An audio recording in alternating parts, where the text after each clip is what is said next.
to the show! I'm Wolfie Bane, your host for today, and we are back playing. We're doing another Pokemon type tier list. How day, a fantastic day, fantastic time, fantastic evening, and a fantastic life right now. Everybody, I'm back. I'm here, and I'm ready to talk about some video games. Hey, hope y'all having a lovely, lovely time and a phenomenal day. It's been a sleepy day for me. I haven't really slept that much. I actually woke up quite early. I woke up about 7, 8 o'clock, which is ridiculously early for me.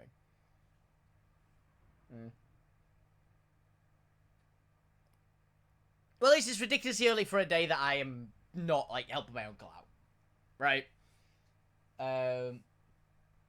Quite often I'll wake up about 9 o'clock-ish, maybe a bit before 9.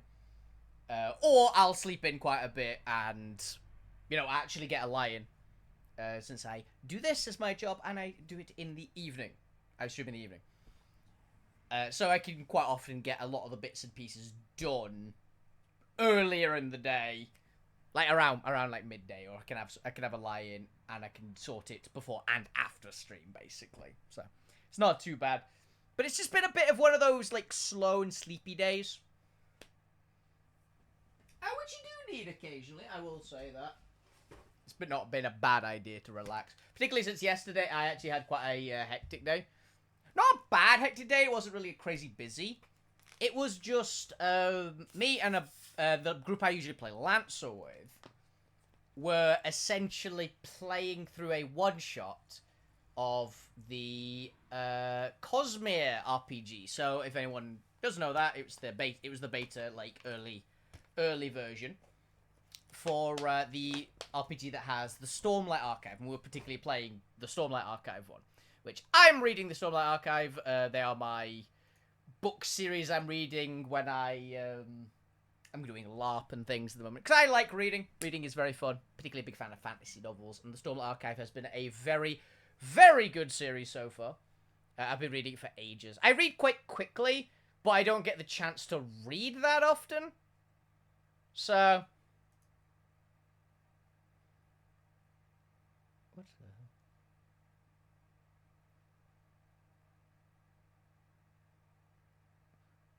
hell? Huh. Neat. But yeah, so I've been reading the Stormlight Archive for ages. It's my, like, spare time book, right? If I go, oh, I've actually got some time, I'm not on my PC, I'm not working, I'm not doing something else, like socializing with friends and things. I'm not working, being a big one. I will quite often I'll read the Stormlight Archive books. And since we were playing it, the only one of the group that had no idea about it was, if anybody remembers, the person, Dan, who was the GM of a mini campaign that was on the stream ages ago. If anybody remembers the Solarpunk campaign, he was the GM for that. He had no idea. He's never read the Stormlight Archive. He has no idea of it. So it was entertaining to see a no idea what the hell is going on player, and the rest of us knew varying amounts. Like, the GM is the furthest along the books because he gets more time to actually read than me. I started earlier, but he gets more chance to actually read. There's another one who we got into the books, hilariously. We actually got him into the books. My good buddy Lo, who was Wilfred, who's been on the channel before, again, ages ago. The GM was Tom, who has also been on the channel before in, I think we did Pokemon Unite at one point where he was there. We've definitely played games with them on there before, and they have also were one of the players in the Solarpunk campaign. If anyone remembers the character that got one-shot twice in the same session, it was that player. That player was the GM. He's a fantastic GM. He's GM for years. And he's been a consistent GM for me on various bits and bobs. He's always been good. And then there was Gem, who I don't know if Gem's been on the channel before, but she's awesome. And knows a bit. She was probably the least knowledgeable of the ones in the game of Stormlight Archive, because they have, like, piecemeal knowledge, but they have some knowledge of it. And there is another friend of mine, Saoirse, who also has read the book series. They are further behind than the rest of us in the books, of the ones who have actually known it. So we're playing that for most of yesterday. We actually completed a one-shot in one sitting, which was surprising. It was about 6 hours, and it was quite hectic the entire time. I love how that system works. We only have the very basic rules at the moment. It's on, I've forgotten the name of the fucking site again. Demiplane. There is the character creator on Demiplane. Which, it doesn't have the full rulebook, but the character creator is very nice. It is very nice indeed. It's really easy to build a character, and it just goes very, very well. Obviously, not everything's released for it yet, because the early one, we played level 1 characters for it. I played a Alethi warrior, Alethi Dark Eyes warrior. He was very, very fun to play, and the party really liked having him in the group. He was from Kolinar. He was a Colin soldier. He was a big tank, which I love that one because basically the game's got some really interesting systems, and that character's specialty essentially was as a tank. He was very tough. He had the max health you could start with at level 1. He had very good deflection, which is the armor system in the game. It basically reduces damage by a certain amount, which is very nice. The AC, it has 3 different ACs per person. It has physical, mental, and spiritual ACs, which are a whole thing. And the action mechanics, it has... the initiative goes in interesting stages. It goes like players fast initiative, then enemy fast initiative, then player slow initiative, then enemy slow initiative. So it's really interesting how it works. And the weapon system's really cool. There's a lot less damage types, but the damage types are fairly all-encompassing. The stats are fairly streamlined. There's still 6 stats, and the stats are in pairs. So it goes very, very well. Oh, sorry, howdy, Nix. For some reason, it didn't show your first message until just now. I also opted to the chat at Nix's stream the other day because you were doing she was doing a 24-hour stream, which was really fun to watch. The bit I managed to actually catch when I was not busy.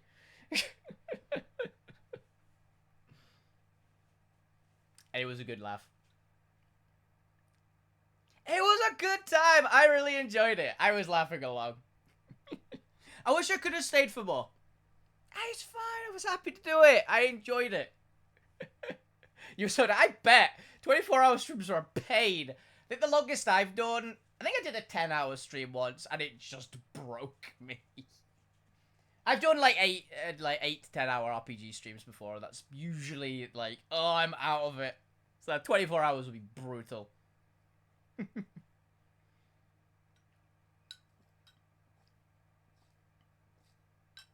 Yeah. Oh yeah. I remember seeing that. Some perks all paid up. Hell yeah! All sorted out properly. Good to hear. But yeah, that Stormlight Archive RPG was the bit. I loved playing a character. I played a very... Weirdly, I ended up playing the neutral character in the party. Because everybody else was from technically the same faction, but under a different lord to me. For not giving spoilers for Stormlight Archive, because read those books, by the way. Seriously, they are a fantastic book series. Brandon Sanderson, Stormlight Archive. Way of Kings is the first book. Seriously, they're very, very good. They had a different lord to me, because I refuse. We were going, okay, we're coming out of the Sedeus war camp. It's like, cool. I'm not wanting to play a Sedeus one, because Sedeus is the shady one. I want to play a Colin, or a soldier of Colin, who are the really cool ones who I really, really like. They're all about honor. They're very, very honorable. They're like the professional, like, very disciplined, really good soldiers. So I was like, I want to play one of them. And I had a lot of fun playing it, because because some of the group were playing, there was a bunch of NPCs and a few of the one of the players were playing bridgemen who are basically the lowest rung on the ladder in the military, like the proper conscript, like didn't want to be here, shanghaied kind of soldiers who don't actually fight. They literally run these giant ass bridges and wear no armor and have to run into enemy arrows. They're really not happy with their positions. We had a Bright Eyes character who is the leader type. It's got a whole caste system in the world. Don't worry about it too much. There were a couple of soldiers who were NPCs of the Sadeas faction, and I was basically the sergeant of a small group that was basically coming on to support this mission, right? Because the Sadea soldiers are all like rough, rowdy, like not disciplined, not professional soldiers, so they got sent along some very professional soldiers to kind of bulk out the force. We had a couple of scholars and stuff like that as well. We're in the group in general. And I ended up playing effectively the tank role, and the tank role is really fun, because the tank, you immediately get, like, the bulk of the tank stuff just off the bat. That's what Warrior is. And you get really good combat skills. The weapons are really good. You get to just pick weapons as well. It's not got, like, you can pick from this list of weapons. No, you can pick from anything that isn't one of the super crazy, over-the-top, effectively magic weapons. You can just pick one. And they all have, like, good abilities. They all have unique... There's, like, expertises that give you extra abilities that are unique to each weapon, which is really cool. It's a very fun system. So, yeah, I am almost certainly going to either play or run something with it in the future when there's a bit more... when there's a bit more rules out for it. Because I've got, like, I've got, like, the basic rule book and things. It's very good. It's a very good system, and I want to show it off, essentially, because it's really cool. It's really fun. Ages away, though. This is I played it once. I want to do more in it. I might be in a campaign in it in the future as well. There might be a campaign. Don't know if it'll be streamed, but there is a campaign probably after the next Lancer campaign I'm doing in my personal one. So I'll have more stories. Anyway, now that I got to gush about the Stormlight Archive RPG for a bit. Hi! Yes, we are here to do a Pokemon tier list, I believe, aren't I? Yeah. Also, by the way, next, because I have now done that one shot, I'm now allowed to think a bit more about the 40k RPG. So there is that. The 40k one shot. So I will be coming up with basic ideas at some point soon, at least. And we'll see how it goes. Exactly.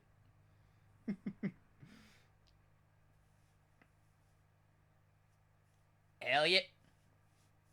So yes, we are doing a psychic type tier list, as you can see by the psych test. By the way, can I say that this particular tier list was one of the most pain in the asses to organize for this, because I can't fucking remember where half of the psychic types go.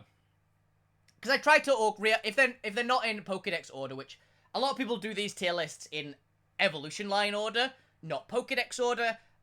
I do these tier lists in Pokédex order to kind of like make them feel a bit more even for me personally. So they are a bit weird. But I basically managed to get them sorted. I'm pretty sure, at least. I might have fucked one or two of them up. I did spend a good hour or two actually reorganizing this tier list to what I believe is the actual Pokédex order. I'm fairly confident that I didn't miss any. For reference, I had to move, like, Mr. Rhyme. I knew he's a Gen 8 Pokemon. He was down in Gen 1. Because this thing is annoying. The most annoying one is that a lot of Gen 1 and 2 Mons, because I keep forgetting which ones are Gen 1 and 2. Essentially. Looking at you, Smoochum. Annoying little fucker.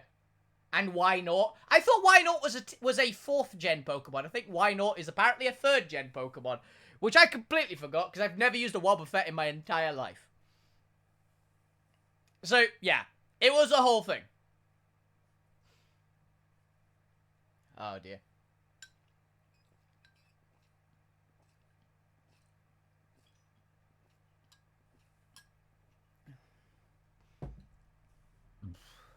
Excuse me.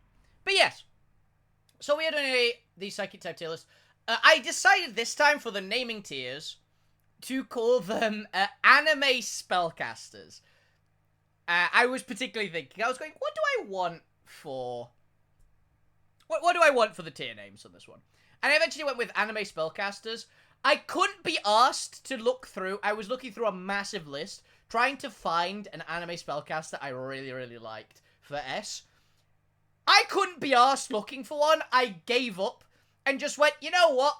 Let's just go full on Chuny for this. So, S tier on this one is Supreme Caster of Explosion Magic, Megumin of the Crimson Demons. Because I freaking adore Megumin. Megumin from Konosuba is awesome. One of the best characters in the show. Genuinely, I've said this before. I like Konosuba. It's not one of my favorites, but I do like Konosuba. Megumin and Darkness steal the show. They are the reason to watch it. They are by far the best parts of that show. Aqua and Kazuma are alright. There's lots... The plot lines are entertaining. All the extra characters are pretty fun. Like, I can't remember the demon's name. The demon with the half mask is really, really cool. Wiz is hilarious half the time. The freaking goddess, I can't remember her name. Not Aqua, the other goddess, is awesome. The fact that she just, like, pretends to be a random thief in the world is great. And bits like that. There's some really, really cool stuff in Konosuba. But Darkness and Megumin really, really steal the show. For me.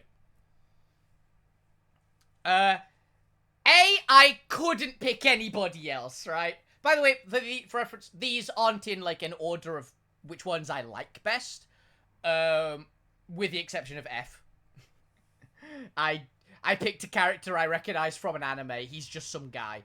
But for A tier, I couldn't not pick Ainzul Gon, right? I couldn't not pick the Supreme Overlord from Overlord. He is awesome. B, I picked Blair because I went, he's a good pick. Blair, for reference, Blair the Witch. The Witch from Soul Eater. If anyone has watched that anime back in the day, it was a very fun one. Blair the Cat. Or Blair Witch, which I do. Blair is an awesome character, very fun. C, bit of a weird one. So, this one, I believe the name of the anime is an aristocrat reincarnated in another world as an aristocrat with gods that go too far, which is a very, very funny anime. A very funny, dumb little isekai. Really enjoyable watch. Some genuinely entertaining, goes kind of hard at places for some reason. But it's just a good anime. I very much recommend this one. It's a bit of a weirder one, but I do very much recommend it. It's a very funny anime, and it actually goes, like, really serious occasionally. Like, very, kind of out of nowhere, but in a good way. But there's very few animes that make me laugh as hard as that one. It's Cain von Silford. Not Cain, it's Cain. Very specifically, it's Cain. And that is how it's spelled. I genuinely looked it up. And he's a great character. So he's very fun again. D, I just went... You know what? Let's go simple. I was going to go Dark Magician from, obviously, Yu-Gi-Oh! But I effectively went, well, Dark Magician could technically be from about 400,000 things. So why don't we go Dark Magician Girl? Because Dark Magician Girl, I'd say, at this point, probably more famous than Dark Magician. Or at least comparable. It's almost like you make a cutesy mascot version. Or something. I don't know. I like them both. And I used to be a big fan of Yu-Gi-Oh! As a kid. I don't understand Yu-Gi-Oh! Nowadays. The card game. I understand old Yu-Gi-Oh! Like, how it used to be played. I even figured out how Synchro Summons worked eventually. But after Synchro Summons, I don't understand it. I don't understand XYZ or Pendulum or whatever the fuck other random shit is coming out in Yu-Gi-Oh! It's so confusing.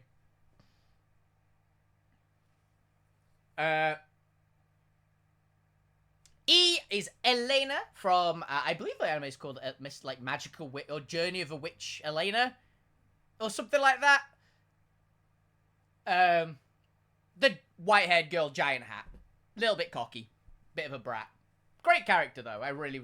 I never finished that anime, I don't think, because it got, like, paused on the site I watch anime on for a while, and then, like, came up with all the episodes, but a little bit after, but I was watching other stuff at the time.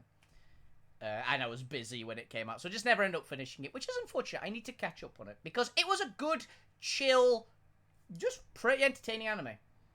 And then F, I put Fabro, partially because I couldn't think of another character with F. Another caster with the name F that I thought deserves the F tier slot. For reference, I really like Elena. For reference, just to be known. And I really like Dark Magician Girl as well. But F is Fabro. For reference, this guy, you've probably never heard of him. He's one of the demons from Wise Man's Grandchild. Yeah, he's not even the main demon. He's just a demon. So, yeah, not great. I think he's one of the scarier ones. I think he's like the demon lieutenant or something like that. He's not the proper one.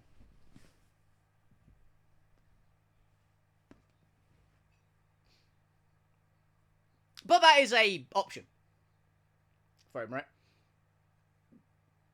Excuse me. And he is a spellcaster, because I specifically was going for spellcasters, and I went, yeah, he'll do. I recognize him vaguely. But yeah, let's start. We're only 23 minutes in, and we haven't actually put a single Pokemon on the tier list yet. So, Alolan Raichu. Starting off immediately with Alolan Raichu. Alolan Raichu is an okay one. I definitely think it's better than Raichu. It is cutesier than Raichu, which I never thought that Raichu was particularly cute. Like, Pikachu, yeah, Pikachu's cute, right? Alolan Raichu is significantly cuddlier than Raichu. I think that Alolan Raichu is fine. I've never been a particularly big fan of Raichu in general, or Pikachu. Like, they're fine. I'd rather use other Pokemon. I'm gonna be honest. But you gotta respect the poster child of Pokemon, right? And I do respect the poster child of Pokemon. It is a good Pokemon. It's a goodly designed. It's the most famous... Pikachu's the most famous Pokemon on the planet, right? Hell, it's one of the most famous things on the planet. You could ask most people on the street, what is this? Hold up a picture of Pikachu, and probably 9 out of 10 would get it right. So, you gotta have some respect for that. And Alolan Raichu is a good one. I like that it's a Psychic type. Again, it was added on to it. Psychic Electric, I think, is a really cool type combo as well, because it's probably the two most glass cannon types merged into one.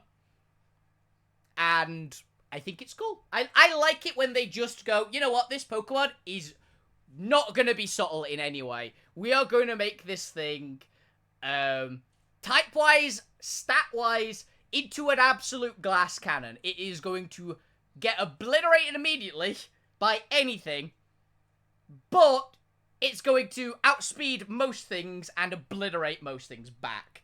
So, yeah, I like that. So, Alolan Raichu, you get a solid B tier. For reference, by the way, once again, if for some reason nobody knows by this point, we're on literally the last 2 tier lists of the monotype, of the types themselves. S tier is the best of the best of the best. A tier is very, very, very good. Not quite A, S tier, but very, very good indeed. One of the best Pokemon. B tier is a good Pokemon, like just good. I like it significantly more than I dislike it. C is about neutral. It's the average bar. Everything in C tier I put as like this is okay as a Pokemon. It's not crazy special. Not bad either, though. D is I dislike it. Now, I will fully say this is entirely personal. This isn't, like, how good the Pokemon is, how, useful it is in battle, how useful it is in, like, a playthrough or anything. It's just my personal point of view. I've played some competitive Pokemon. I have played, not super high-end competitive, but I've done competitive Pokemon. I have played a fair few Pokemon games. I like what I like. I know what I like. Yeah. As you can see, by the way, there is an E and F tier on this one, which means there's some bad. E tier is a bad Pokemon. I don't like this. I actively don't like this Pokemon. One of what I would say is one of the most, like, disgusting Pokemon for me personally. I actively really don't like it. F tier is a fuck up. They should never have made this Pokemon, is usually what I put F tier in. I hate it. I think this Pokemon is a mistake. If it goes in F tier, because normally my lowest tier is E tier. Normally my lowest tier is D tier. But quite often, there are a few types, like this one, where I would put an E tier in. E tier, I actively don't like the Pokemon a lot. But F tier is, I thought that these Pokemon that are in F tier are so bad that I feel bad for the other Pokemon I hate, and they shouldn't be seen in the same area as the F tier Pokemon. That is what the tiers mean. Oh, for reference, by the way, everybody pretty sure is known. Abra, Kadabra, Alakazam, and Mega Alakazam. The OG busted as fuck Pokemon. Let's face it, nearly everybody has had one of these in Pokemon Fire Red, or Leaf Green, or just in a Kanto game in general.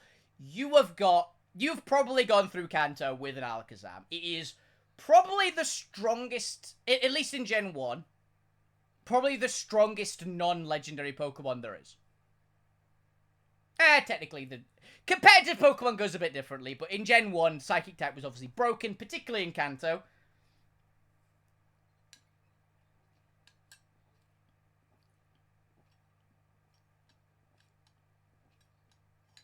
So, very good. And Alakazam is one of the best Psychic types.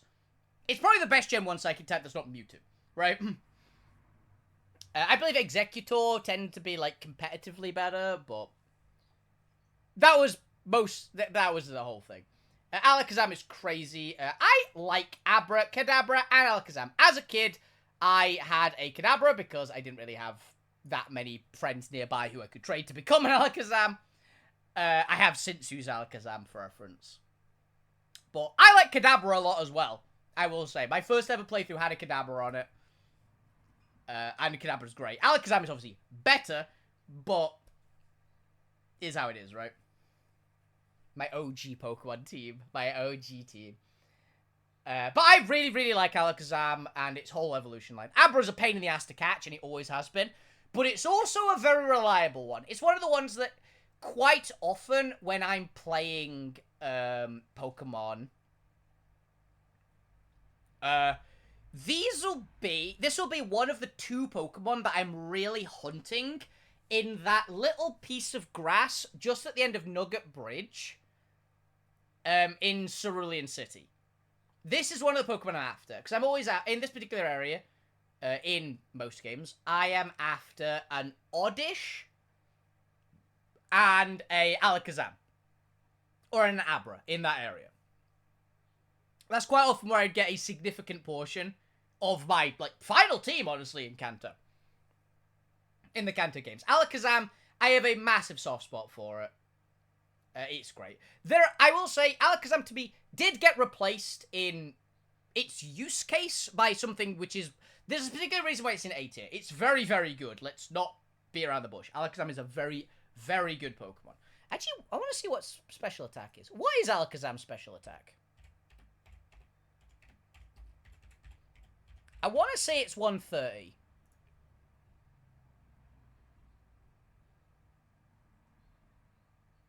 $135. Okay, yeah. Everyone knows what Alakazam does, right? It's squishy.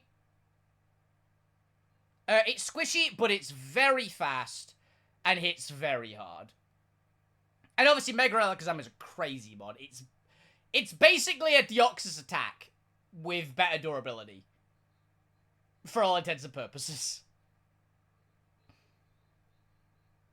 It's got slightly less special attack by 5, but significantly better defenses. Now, that being said, it's still not great on the defense, so you're still probably dying to the exact same type of moves as Deoxys attack. But it's kind of what its job is, right? It gives you essentially a second Deoxys attack on your team as well, if you're using them together. Say in National Dex doubles, which I have been seeing them. Also, by the way, for reference, if you go on National Dex doubles and you play the hard Psychic Terrain teams with Expanding Force, you can go fuck yourself. Or the Trick Room teams. Or both together, because they actually work very well together. Don't do that. Just don't. Particularly, don't run a Deoxys attack with the sash. You're cringe if you do.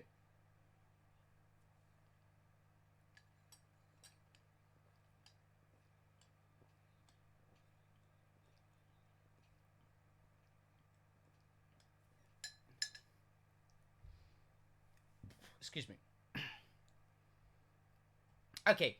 Alone... no, not Alone. Galarian Ponyta and Galarian Rapidash. These are kind of cool. I like the idea of these. I have not played Pokemon Sword and Shield, obviously, so I haven't actually had a chance to use these.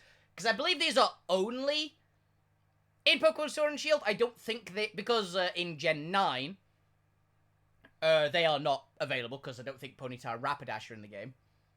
So I believe these are Psychic type and Psychic Fairy, I believe. Which is kind of neat. I kind of like the idea of these. I have a bit of a soft spot for Rapidash in general. And I do think the Galarian ones are pretty cool. I like the unicorn vibe. It's not usually outright to my taste, but I think unicorns are cool mythological creatures, right? In general. And they've got a good design, decent color scheme, a cool ability. Their ability is they can't be poisoned, like their special. I can't for the life of me remember what it's called. But it's a doubles ability. That means this Pokemon cannot be poisoned, and the ally it's with also can't be poisoned. So it could be something kind of interesting, I think. I think you can make an interesting mon out of this. I'm not sure what for, but I think you could definitely cook with this mon. I think it could be kind of interesting, so I'm going to put it in A tier. Oh. Hey, Swinging Amazon, thank you very much, buddy, for the 3 months.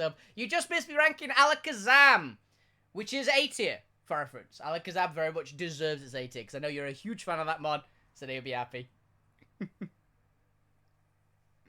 The subscription is greatly appreciated, bud. Cheers. Yo, yo! So, yeah. Galarian Ponyta and Galarian Rapidash. No, it's getting A tier. It's good A tier. A tier is a very good spot to be in.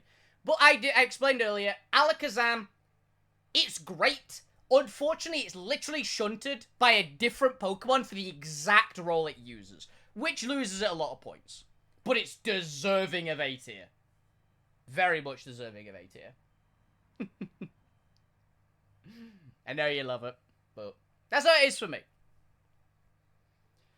Okay, Slowpoke, Slowbro, Mega Slowbro. So, I've talked about this before. I am not the biggest fan. I think I talked about this last week, actually, because they're in the water type tier list as well. I am not the biggest fan of Slowpoke and Slowbro, or the Mega. They are... Are they? They are C tier, I think. Yeah. I wouldn't put them higher than C tier. They just kind of exist. I will say Slowking. We'll get to it later, but you know what I like about Slowking. You gave exactly what I did. I say it's better than Raichu, but it's only so much. So it gets B tier. Yeah, the Slowpoke, Slowbro. I have never been a particularly big fan of these ones. I know they're good, right? They're tanky as balls. I believe the Galarian ones are better, but they're also C tier. I will say Slowking is going to get a much better result. So if anyone likes them, yeah. But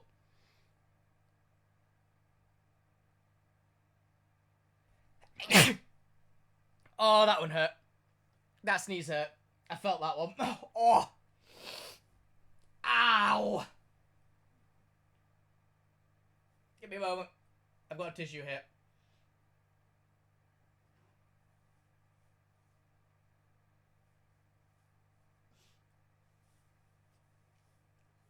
Thank you for the blessing. Oh. Ouch. That one hurt. I have vicious sneezes, and I knew that one was going to be a bad one. Thankfully, I managed to contain it, so I didn't blow my own fucking mic out again. Reference, I once shattered a window with a sneeze. Oh, that one hurts my ribs. That one made my ribs hurt. Oh. I once broke a window with a sneeze with the sheer force of it. It is not pleasant. Oh. Yeah. But yeah, I've never been the biggest fan of the slowpoke, slow bro line in general. People like them, I don't. To be honest, they're fine. But, yeah, not for me. Right, now then. Drowsy and Hypno. Drowsy and Hypno. So.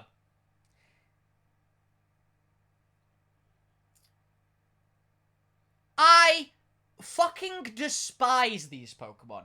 Particularly Hypno. For the obvious reasons that I can't say, because I'm pretty sure... If I were to say my actual opinions on Hypno and Drowsy, I'm pretty sure it would break Twitch terms of service. So I will not say that. And just put them in F tier. Go the fuck away. Both of you. I hate these mods so much. They are some of my least favourite Pokemon in existence. I despise them.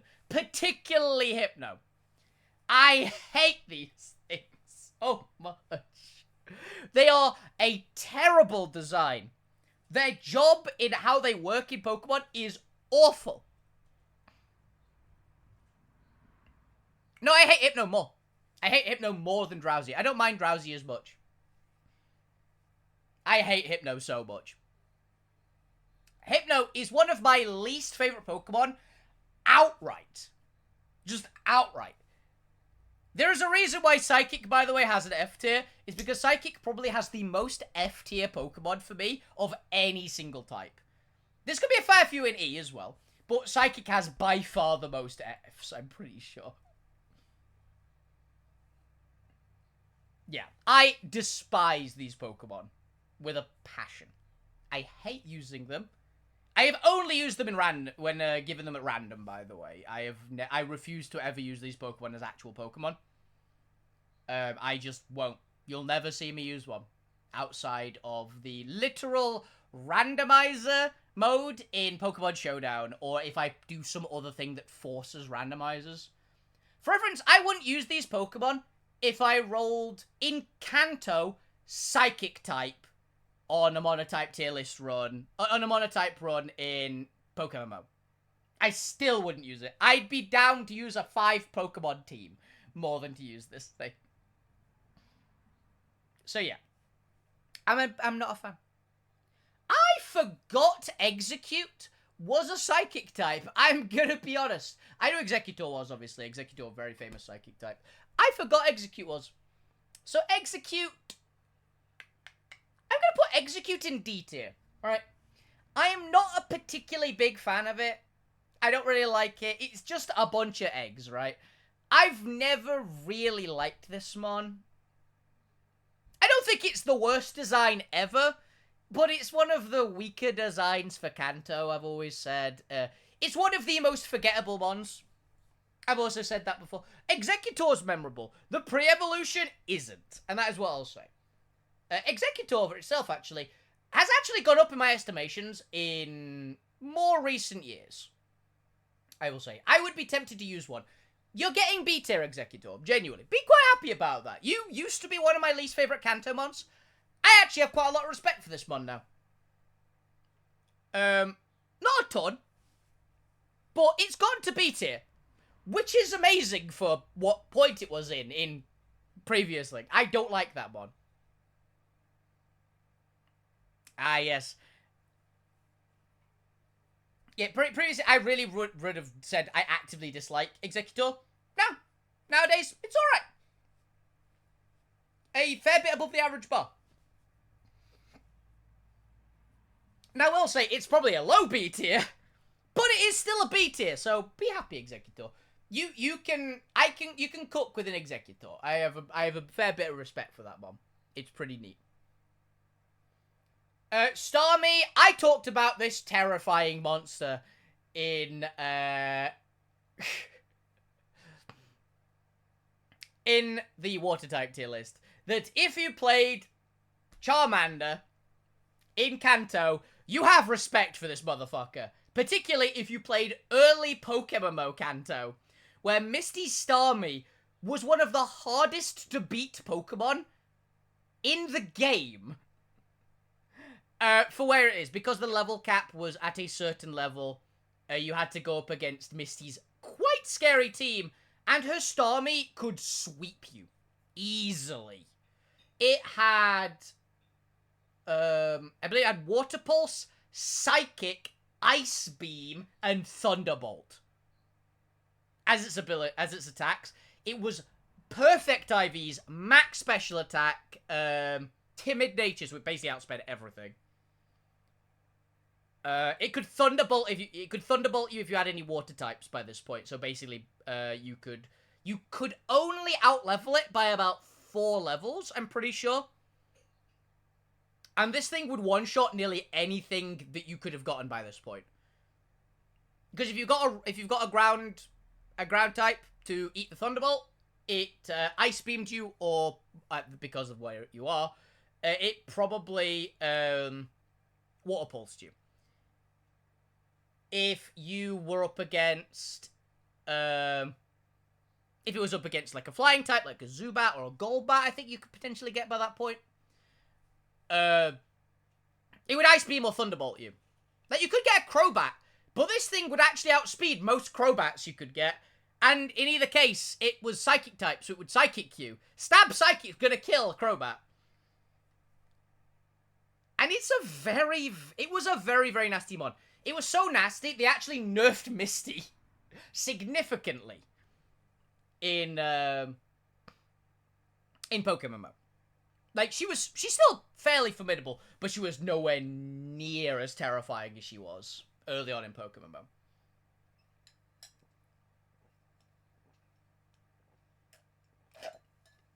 She also, don't believe, has her Golduck, Goldeen, and Staryu up before. So you had to get to this thing at the end, after you fought through Misty's entire team. And her team was pretty scary.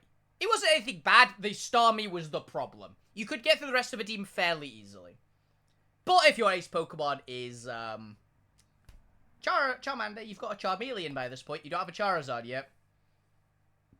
Not that Charizard would help, but it might. Power and speed are a thing, right? Staryu is very good, and Starmie is terrifying. So Starmie, I'm also convinced this one is going to get Mega. I think this one is going to get one of the Megas. Or it's going to get something. It's going above Mega Alakazam for me, but not above regular Alakazam. Now, for reference, Mega Alakazam is way more powerful, and I love its design. But normal Alakazam is a bit more of a classic to me, personally. I would be down to see a third Evo. Yeah, I could see a third evolution as well. It would be scary as a third evolution. But I think it's going to get something. Maybe a regional form. I could see a regional form as well for Starmie. I think that would be kind of cool. I don't know. It's a cool mon. But yeah, the only real downside of it is it has an ability that's not very good for what it is. It has Analytic, which is a really good ability. Unfortunately, Starmie is very fast.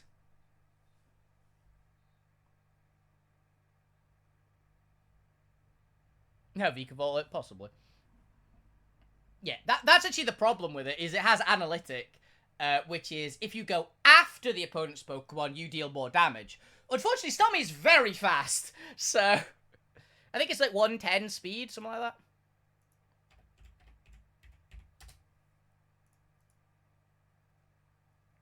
Starmie has, yeah, 115 speed, which is pretty damn fast for Gen 1, it's really fast.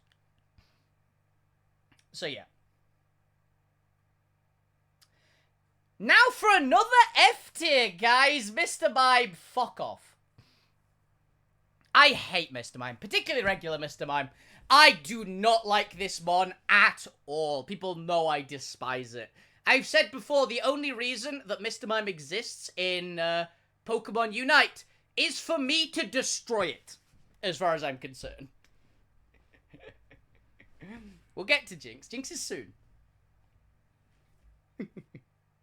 I hate Mr. Mime so much. Galarian Mr. Mime is better. It's significantly better. It's still E tier. I still don't like it. It's bad. It's really bad. But regular Mr. Mime is terrible. I got to explain my reasoning for hatred first. Then I'm going to put Jinx down here as well. But yeah, I really, really, really hate these mods. And yet, you know what's going to happen? Jinx. Now, Jinx is here. Jinx is here purely for design, I will say. Jinx's stats are actually pretty interesting. I will never use this mod because I hate it. It's got a terrible design. Let's be very, very blunt. Jinx has one of the worst designs in Pokemon. The reason why it's... Exactly. The reason why Jinx is down here is pretty much its design. It's got okay stats. It's kind of interesting stat-wise. I believe it's got an okay ability. I don't remember what its ability does. But it's an interesting, like, fast, special attacking, like, Ice Psychic type. It's fine. Ice and Psychic should, by all rights, be a really cool, no pun intended, combo. Because it's Glass Cannon types together, which I literally complimented for Alolan Raichu. Unfortunately, Jinx is Jinx, so I can't like it. Now, here we have an interesting one. So, Galarian Articuno. My personally least favourite of the Galarian birds. Now, that being said, all of the Galarian birds are amazing. I regularly use, in fact, I think I used last week in National Dex Doubles, a Galarian Articuno. I love this mod a lot. It also has one of the best shinies in Pokemon. Because its shinies...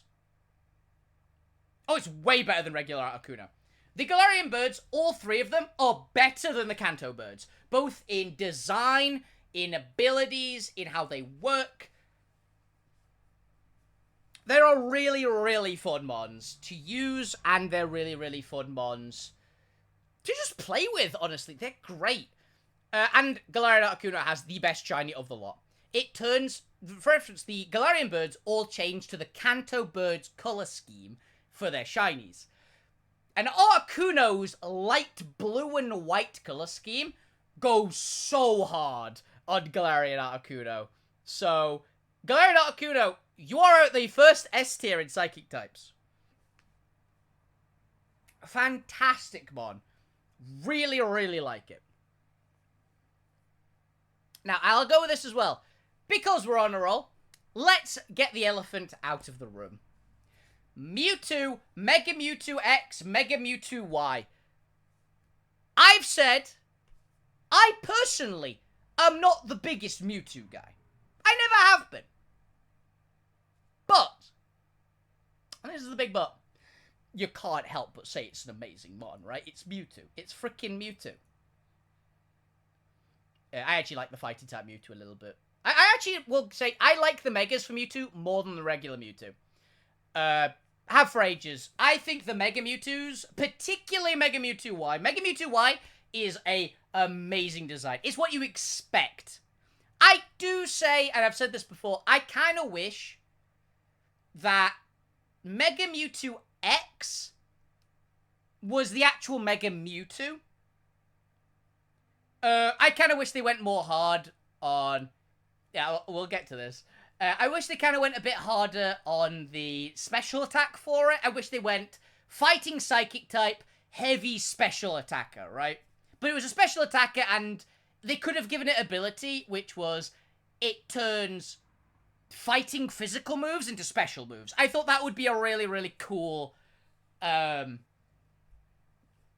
gimmick for it, right? So I would have loved that more, because I personally think that Mega Mewtwo Y should be Mega Mew. you say that, Psy Strike is already basically that. Psy Strike is a psychic move, which is basically a more powerful version of Psy Shock. It's Mewtwo's unique move. It's a psychic move that's a special attack that hits on the physical defense.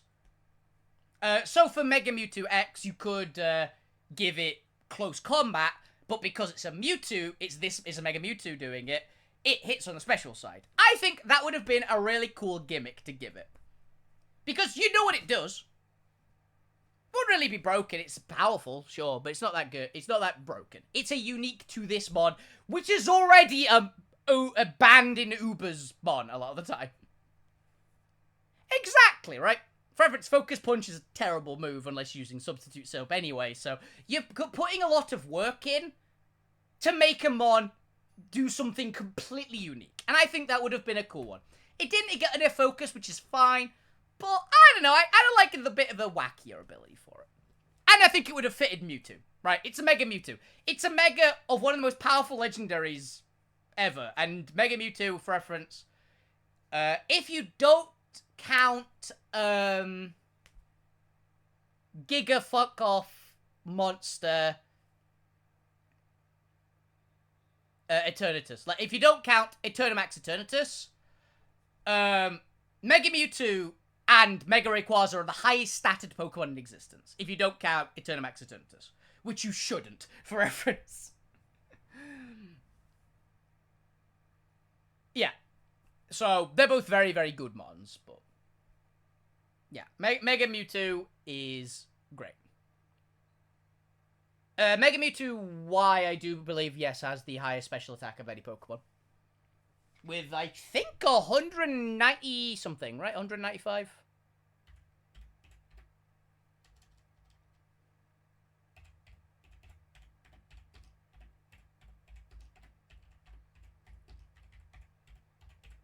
I want to say it's 190 or something like that.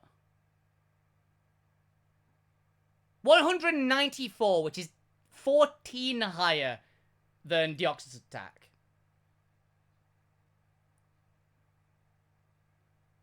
I think Mega Heracross, I believe, is actually the highest. Barely. It's close. A physical attack is a lot closer. I think it beats out Kartana by, like, 1. It generally is that close.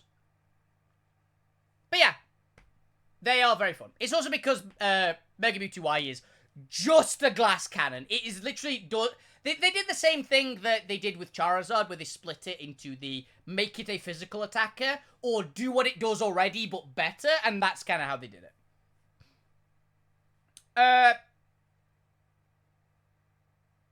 Yeah, honestly, Sharpness Kartana would go so hard. Adaptability would be good as well, but nah, Sharpness. Sharpness is the one you want on it. It makes more sense.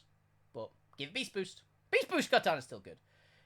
Yeah, Mew, you know, I'm not going to sugarcoat it. Now, I will say, Mew isn't my favourite mythic. But you're going to see a lot of mythics in S tier. And let's be perfectly honest here, most of the mythics are going to be in S tier for the Psychic Mythical Pokemon. They're very good mods, all of them. Yep, most of the mythics are all just 100 stats around the board. Everybody loves Mew, right? Everybody loves Mew. If you don't love Mew, how? How do you not love Mew? Mew is a great Pokemon. Also, fun fact about Mew, by the way. As of Gen 9, Mew is the only non-starter Pokemon that can use the starter ultimate moves. Genuinely. I also use Mew as a special attacker. But yeah, if you've played Pokemon games, most people are familiar with the starter ultimate moves. They've at least seen them.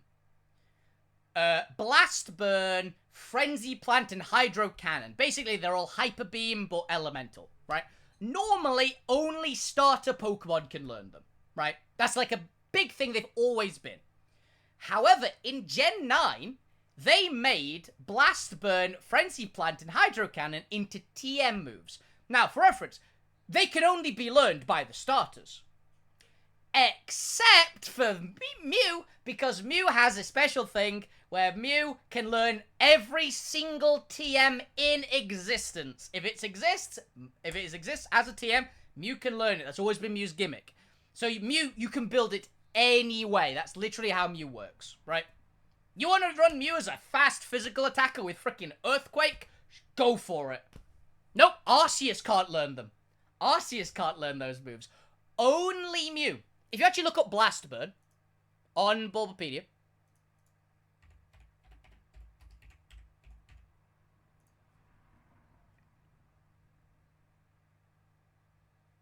you will note that the only non-final evolution fire type, the only non-final evolution fire type starter on that list is Mew. And it literally says Gen 9 because it learns them in the DLC of Scarlet and Violet. It's not even base game. It's Blueberry Academy where all those moves are around the area. It's very cool. It's kind of neat. You'll never use it, but why not, right? It's fun. It makes me want to use a Blast Burn Mew at some point for a game, just for the fuck of it. Why? Because I can. Choice Scarf Blast Burn.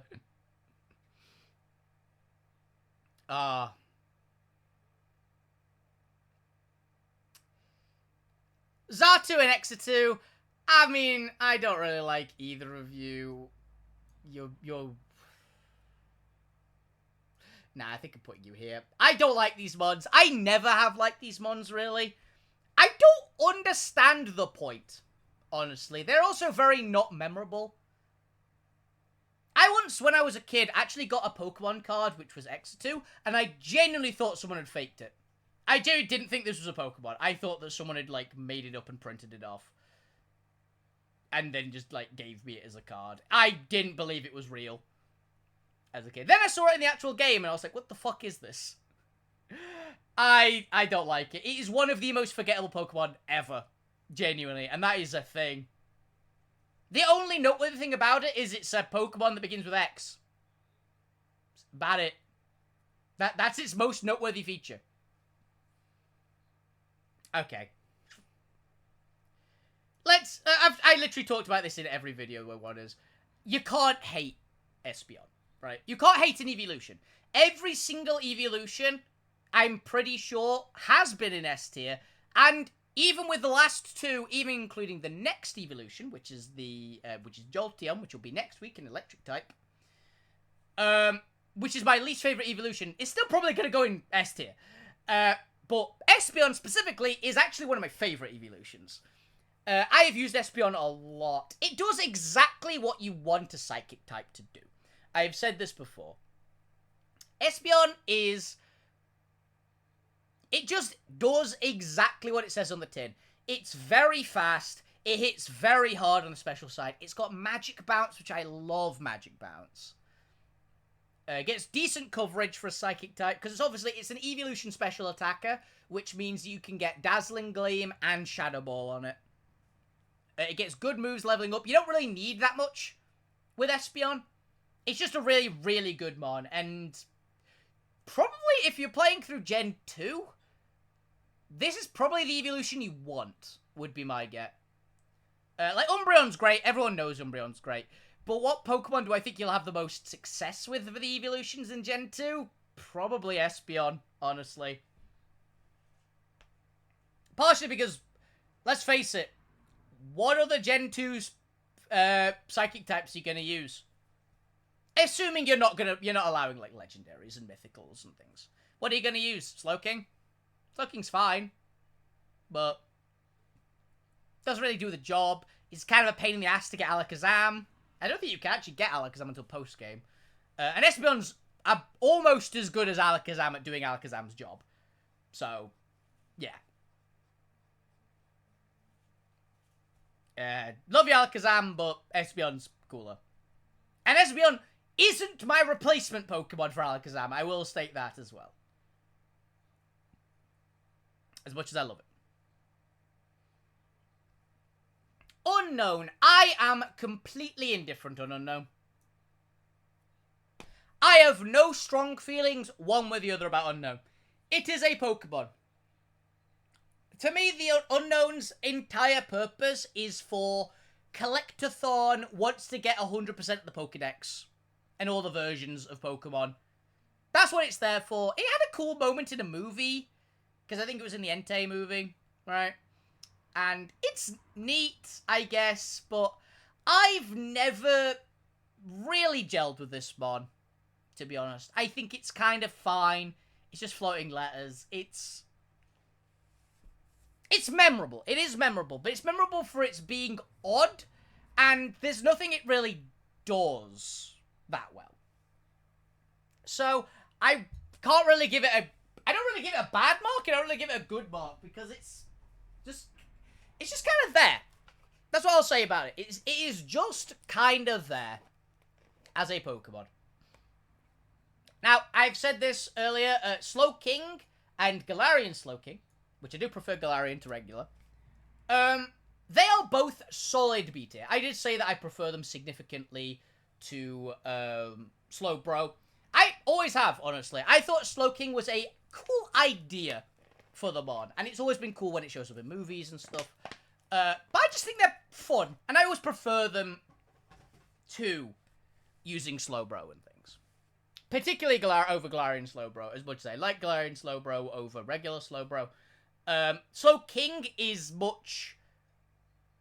It doesn't have as cheap a build, because let's face it, with Galarian Slowbro, usually, you're gonna run it with Shell Sidearm, Quick Claw, with its Quick Draw ability, probably. Whereas Galarian Slowking, you're gonna use it for its actual job to be slow and tanky, rather than to be a Pokemon that effectively does everything at priority. Which is cheap.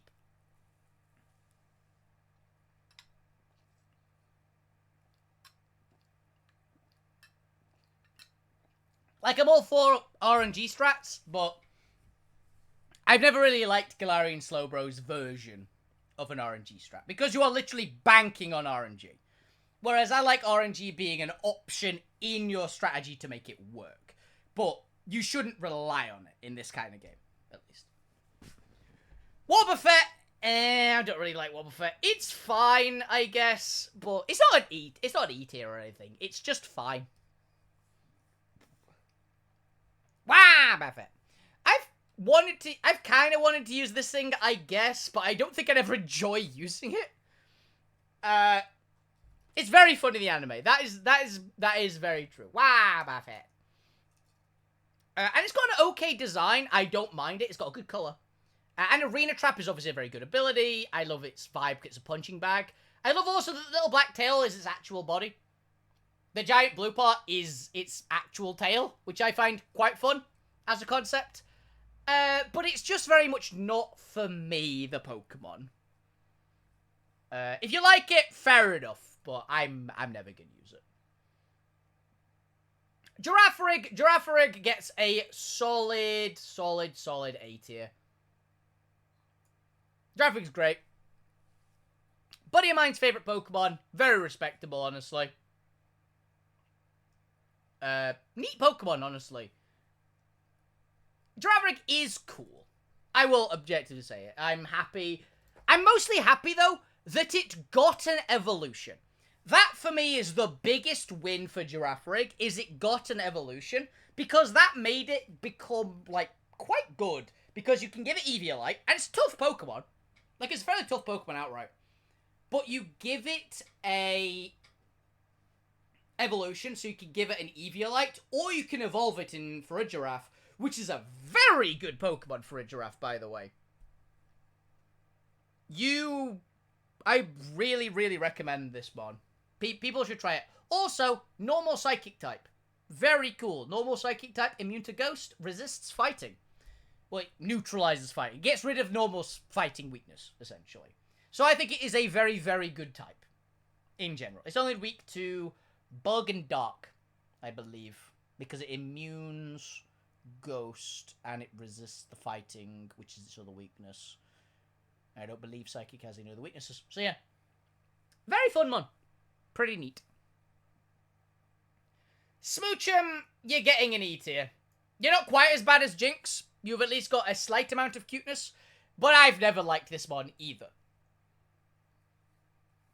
Smoochum always gave me the opinion of a type of Pokemon that you'd kick very hard. I just don't really like this mod. Really. It's just a bit weird. I don't like it. So yeah, not a fan. Lugia! God, I love Lugia.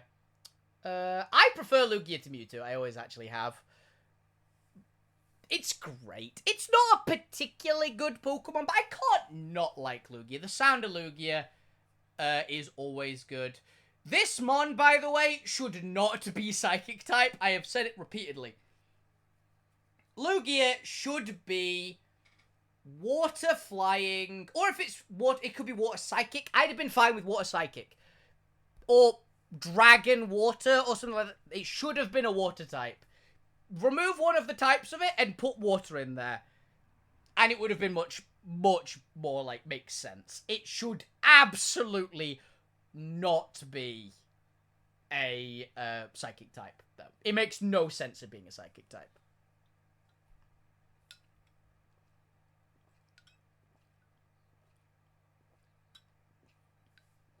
To the actual point, I believe Lugia is... Not in every case, but I believe it's kind of, like, hindered by its Psychic type more often than it's succeeded by it. I think its Psychic type actually takes the edge off of how good Lugia would be. I think if Lugia was a water flying type... Yeah, sure, it dies to electric hard.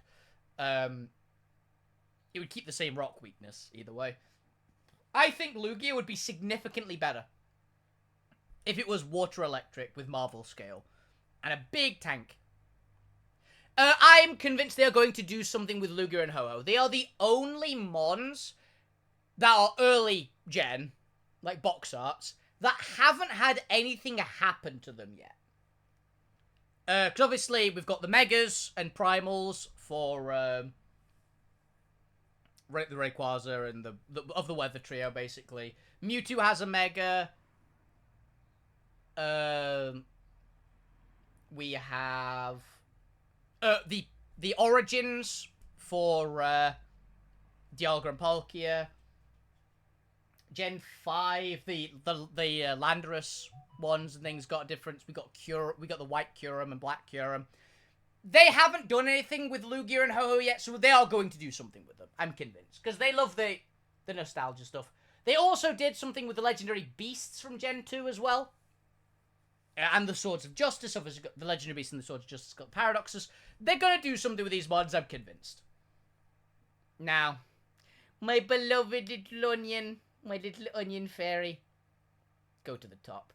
I love Celebi so much. I adore this mod so much. I can't help it. Celebi, I have stated before, I stated it in the grass tier list a couple of weeks back. Celebi is the single cutest Pokemon outright. I will statement that, and I will die on that hill. I love Celebi so much. My favorite mythical Pokemon, genuinely. One of my favorite grass types. I can't help but love this thing. Honestly. And I will state, like I believe I stated for the grass type tier list, where I said Celebi is competing for my top spot in the type. Yes, in Psychic as well, Celebi is fighting for my top spot. It is competing with one other Mon for my absolute top spot of the type.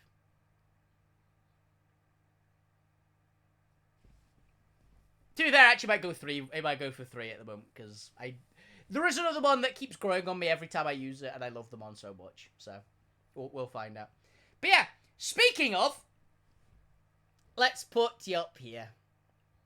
Ralts, Kirlia, Gardevoir, and Mega Gardevoir. I am a huge fan of Gardevoir. People know I am a huge fan of Gardevoir. I like Gardevoir significantly more than Gallade. Significantly. Gardevoir, for reference, is the Pokemon I was talking about when I said I replaced Alakazam in my personal view on Pokemon. Even before Sus, but also Sus. But before Sus, when I played Pokemon Emerald growing up, Gardevoir was my first fully evolved Psychic-type sweeping Pokemon, effectively. Because obviously, I played Pokemon Emerald before I traded to get an Alakazam and used an Alakazam. I'd used a Kadabra. And so I'd used Gardevoir so much from such an early point. And the first Gardevoir I caught, which I believe I literally named like Serena or something, or something like that. Gardevoir was on my original team of Emerald, and it has been on my team for Gen 3 every single time. Honestly, I think I also got a modest nature, if memory serves, like going back on my old save file.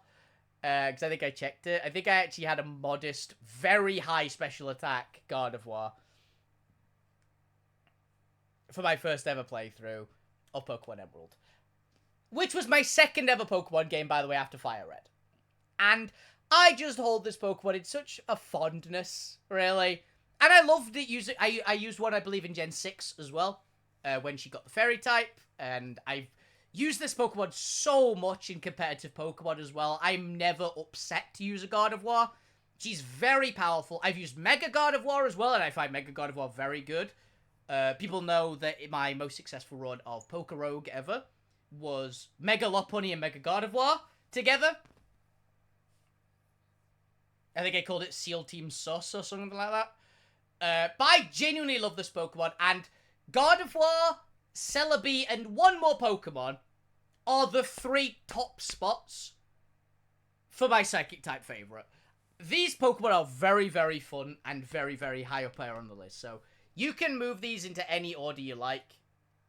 In fact, you know what, Celebi, you never get the love, so I'll put you in top spot. But Gardevoir and Celebi are perfectly equal for me in how much I like these mons. I love them both so much. I want to use Celebi so bad. I haven't used Celebi for so long. But I love them on so much. Okay, Medicham, Meditite, Medichan, Mega Medichan. Go the fuck down here. I dislike you a lot. I don't like these mons either. The redeeming factor these mons have is pure power. That's it. Literally it. I do not like these mons at all. Pure power is giving it redeeming factor. But for me, honestly, if I'm going to be perfectly frank here, I wish they didn't have pure power. Because pure power means that there is a use case for these mons, right? Which, by the way, become awful without pure power. Unfortunately, the fact that it's got pure power means that there is a use case for these mons, right? And if there's a use case for these mons, that means you're more likely to see the mon. The only reason, there is one reason why Medichan isn't in F tier. One. And the one reason is that it gets pure power and skill swap. Okay? It gets skill swap with pure power. So the fun way to run this mon is Choice Scarf with pure power, skill swap in doubles. This only works in doubles for reference. You skill swap pure power onto something like a Slacking, and suddenly you have a pure power Slacking.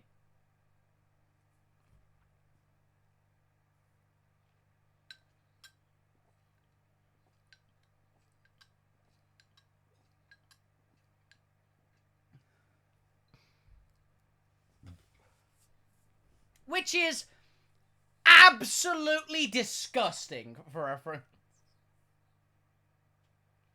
But very, very fun at the same time. You can literally run a Slacking, like a choice banded Slacking. This is the thing I want to get off at least once in my life. Run a Medichan, skill swap huge power onto a Slacking, which is a max attack, a max physical attack Slacking with a choice band, or something like that. Maybe a life orb. You skill swap onto the Slacking and just blow up the field.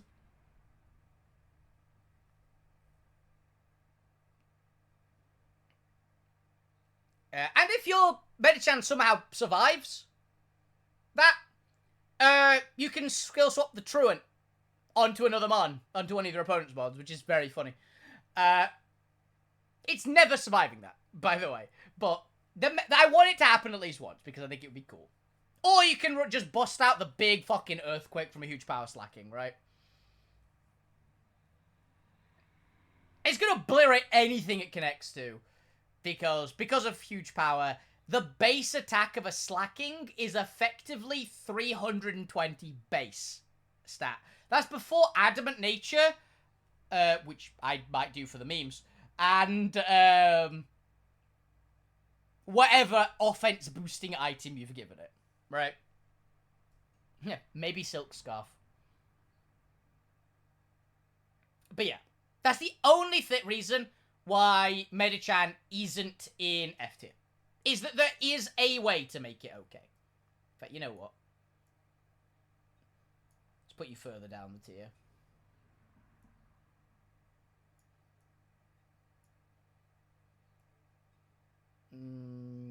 Yeah. I'd say that's fair. Spoink! Spoink's great. I like Spoink.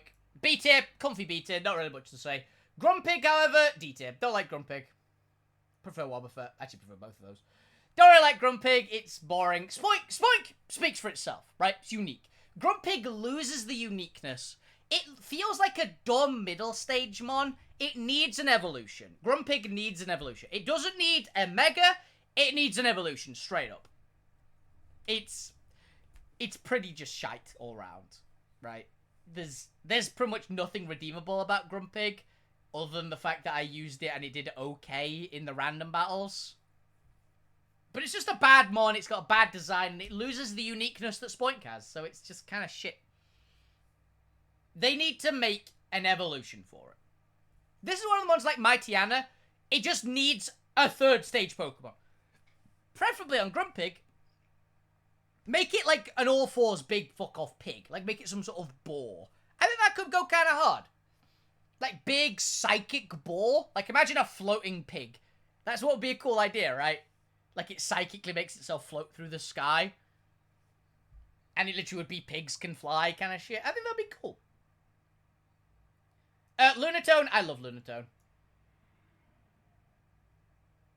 Kinda, yeah. Like, it needs something. Grumpig is basically no redeeming qualities. In fact, you know what? Yeah, put you down in E tier. You've convinced me. It needs something. If it gets something, it might go up a tier. But currently, it's a bad Pokemon that looks dumb. The only thing I believe it's got that's going for it is Simple Beam, which is neat, I guess. The only time I've ever seen it used to actual effect outside of the randomizer mode. But Lunatone is great. I love Lunatone. People know I love Lunatone. And Solrock is great, but it's significantly worse than Lunatone in terms of coolness. Now, I will say Solrock has an amazing shiny. The Solrock shiny is awesome. I'd never seen it before Pokerogue, but it goes red and it goes kind of hard, not gonna lie. But Lunatone is great. I've always loved it. I like running special attacking Lunatone. It has done some serious work for me in the past as well. I just like this mod. I want to use it more. I would be very happy to get Psychic type in Gen 3 Monotype in Pokemon. Because for Gen 3, there's some kind of really, really awesome Psychic types you can get. Gen 3, I would prefer to use Gen 3 Psychic types over Gen 1 Psychic types, despite Gen 1 Psychic types being better in the region for Kanto, because Gen 3 Psychic types are some of my favourite Psychic types, for reference. Lunatone, Gardevoir, Claydol, who I actually genuinely like. I'd probably use Solrock as well. And we'll get to the big boy, but he is also there. Not including obviously legendaries, because one of my favorites is also here in Gen 3. Gen 3 goes really hard on Psychic types. Like, they're all really, really cool. Well, most of them are really cool. Looking at you, Medicham and Grumpig for being garbage. But yeah, Baltoy, I have a soft spot for Baltoy. And Claydol, I have a soft spot for Claydol. I actively like Claydol. I've never understood why I like Claydol. I find it weirdly cool. I just always have. I also love that in the anime, those little, like, lump things on its arms are cannons which shoot, like, hyper beams and stuff. I don't know, it always kind of, I guess it reminds me kind of a Bionicle. Like, it looks like a Bionicle, which I used to get when I was a kid. I just always kind of liked Claydol. It's a weird thing, but, yeah.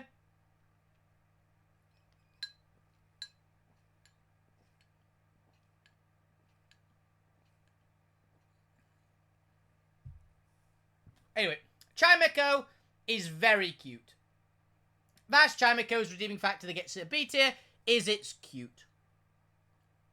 I wouldn't call it one of the cutest mods ever, but it's pretty adorable. And that gets it a good B tier for me. It deserves it. Why not? Yeah, but I say, yeah, D tier with Wobbuffet. You just don't click for me, and I put you in a kind of like, I dislike it a bit more than I like it. But, you know what, I'm rethinking the Wobbuffet and why not ones, like, thinking about it. I think I'll put them here. Yeah, I'll put them here. They've earned the C tier. The Beast executes lonely on its own, but I'd say that's fair. Okay, now we'll get to an immediate S tier. You all know I'm a big Metagross fan. Mega Metagross is a bit less than regular Metagross. I think regular Metagross... In fact, you know what, actually? No, fuck it. Here. That, I'd say, is the correct spot for it. Maybe there, actually. I am a huge Metagross fan. Metagross is an awesome mod. Was on my original team, eventually, for Pokemon Emerald. I did have a Metagross on my final team. I had a Salamence and a Metagross. Imagine how fucking hard those two bastards were to get. But if you don't go to Legendaries. That being said, Gen 3 are some of the best Legendaries ever. But Metagross has always been a really good Pokemon. I've always loved it. I think its design is sick. It's a pseudo-legendary, which people know I love pseudo-legendaries. It's one of the 2 non-dragon pseudo-legendaries, which is respectable. Which I generally say, Tyranitar and Metagross being the 2 non-dragon pseudos is a big deal. Because they go super hard. It's actually one of the reasons why I'm convinced that people want more non-dragon pseudos. Because the 2 non-dragon pseudos are very, very good. In terms of just everything. They're both absolute S tier mons. And they deserve it. For me, because of that, I think people have got too high expectations for non-dragon pseudos. Every dragon pseudo I would put to be at least good as a design. There is not a single bad dragon pseudo. And there's no bad pseudo, right? But I think if people were to go, oh, we'll get a non-dragon pseudo-legendary, I think they'd hold it to the standard of Tyranitar and Metagross. Which, for most Pokemon, isn't a fair comparison, really. And I think that people would probably be disappointed. I do think that we're going to get either a Metagross regional form or a Tyranitar regional form in Legend ZA, though. I do think that they're going to make a new version of one of those 2 mons that is a regional form. Because they did a regional form of Goodra with Hisuian Goodra, and because Legends ZA is another Legends game, I think they're not going to make a completely new pseudo. I think they're going to make a regional form of a pseudo. Because people loved Hisuian Goodra. Hisuian Goodra's great. To be honest, I love Goodra as well, but that's a thing, right? Okay. Now.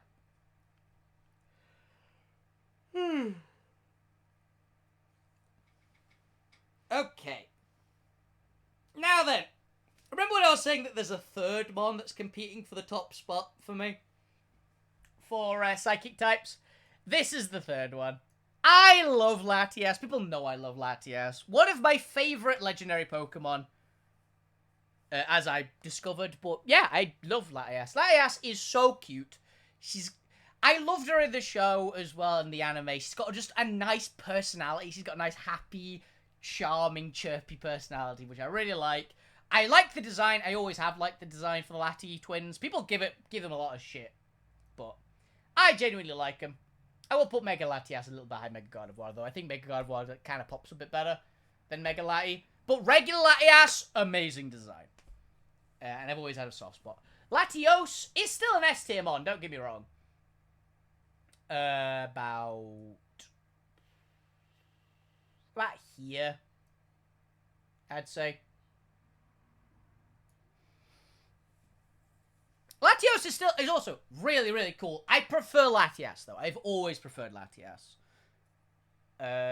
She's got a more, like, just happy and nice design, I think. Like, the personality is the big one.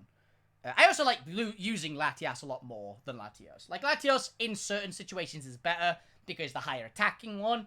I like using Latios in certain situations, but Latias, I like the tankiness of her because she hits very hard still, right? And I've always liked reducing the offensive stats of opposing Pokemon when I use offensive ones, which is what her Mist Ball does. It lowers the special attack stat of my opponent's Pokemon, which I like doing that with a move that's more powerful than Psychic and Stab, right? Always have. Very much do enjoy it.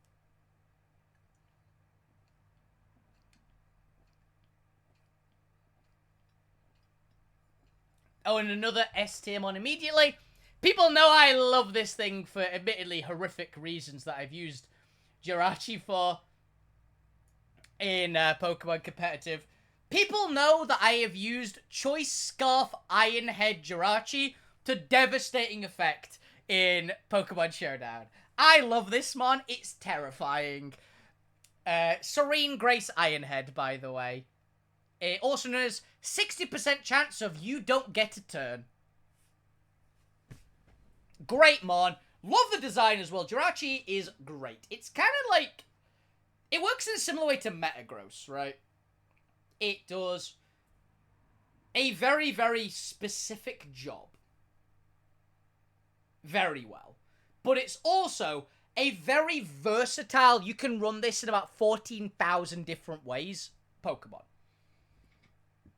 It's also probably the ultimate counter pick against poison types. Jirachi. It's a very, very good mon.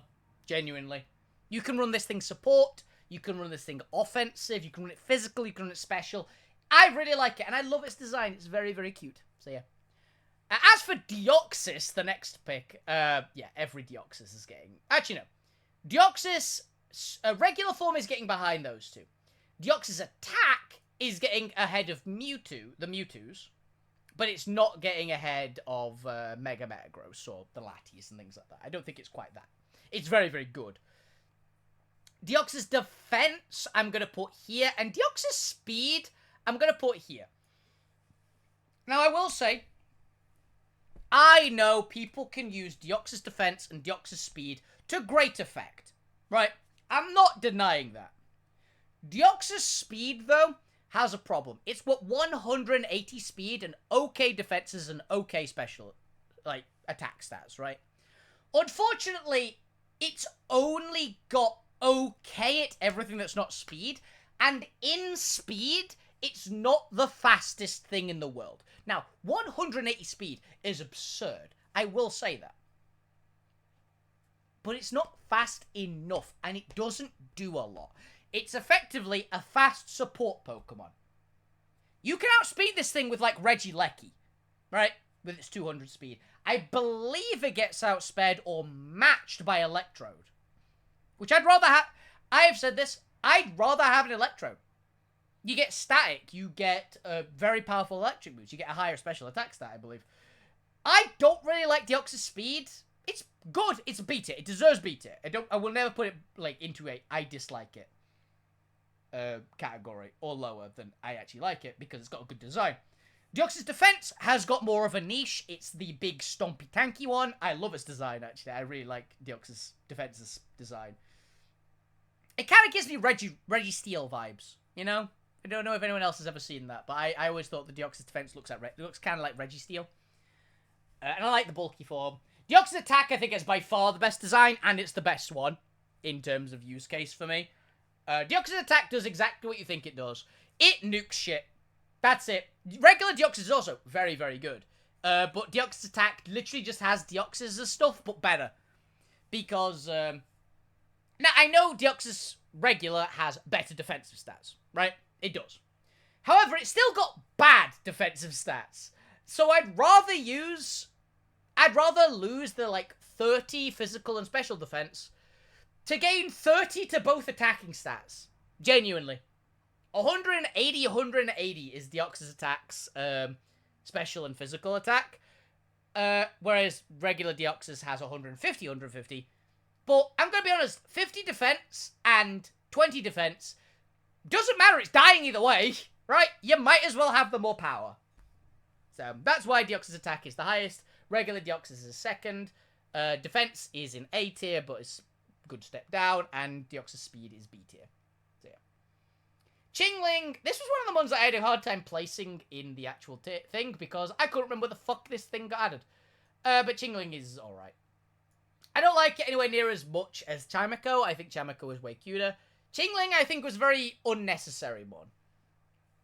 An evolution of Chimeko, I would have gone, yeah, fair enough. Why do we get a pre-evolution? Why do we get a baby for Chimeko? I don't really understand that one.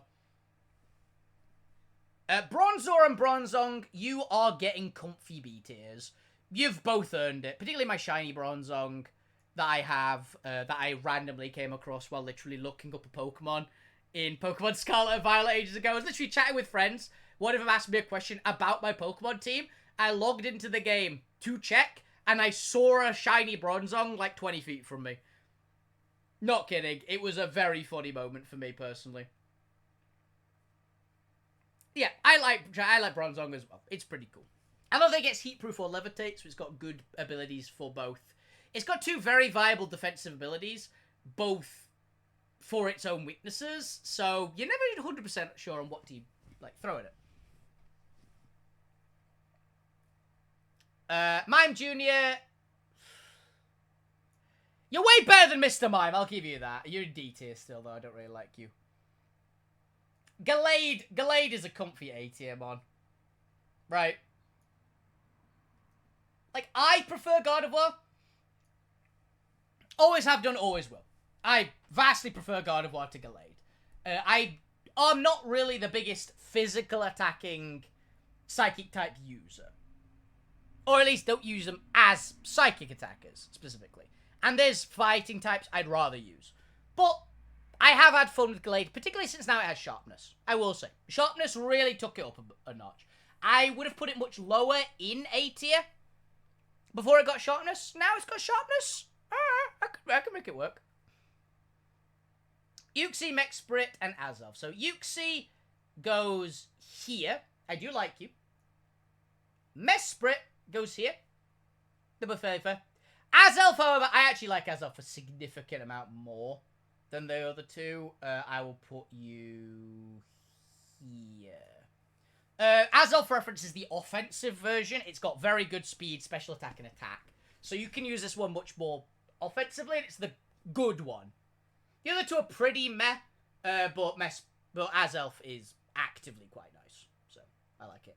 Cresselia, I like Cresselia. Cresselia is fun. For multiple reasons. One, I actually beat... No, it's actually good to learn Rain Dance. Bronzong learning Rain Dance is actually good because it, once again, counters its weakness. Cresselia is a beast. Yes, Cresselia is a beast. I love its design, I always have. I actually won a game because my opponent had a Cresselia. Hilariously enough. They basically were trying to make me attack the Cresselia because they were spamming out fairy moves into my dragons. Unfortunately, my dragons were just tanky enough to kind of just eat the fairy moves without really caring too much and kill all their offensive Pokemon. So they just kind of sat there with a Cresselia that was healing and had a big support itself set, as I just kept doubling into their other Pokemon repeatedly while the Cresselia tried to burn down Goober. which you know Goober the Garchomp is no slouch when it comes to durability. She's not spec'd for durability, but a bulky version of Cresselia isn't going to be able to chop through her, even with repeated hits from Dazzling Gleam.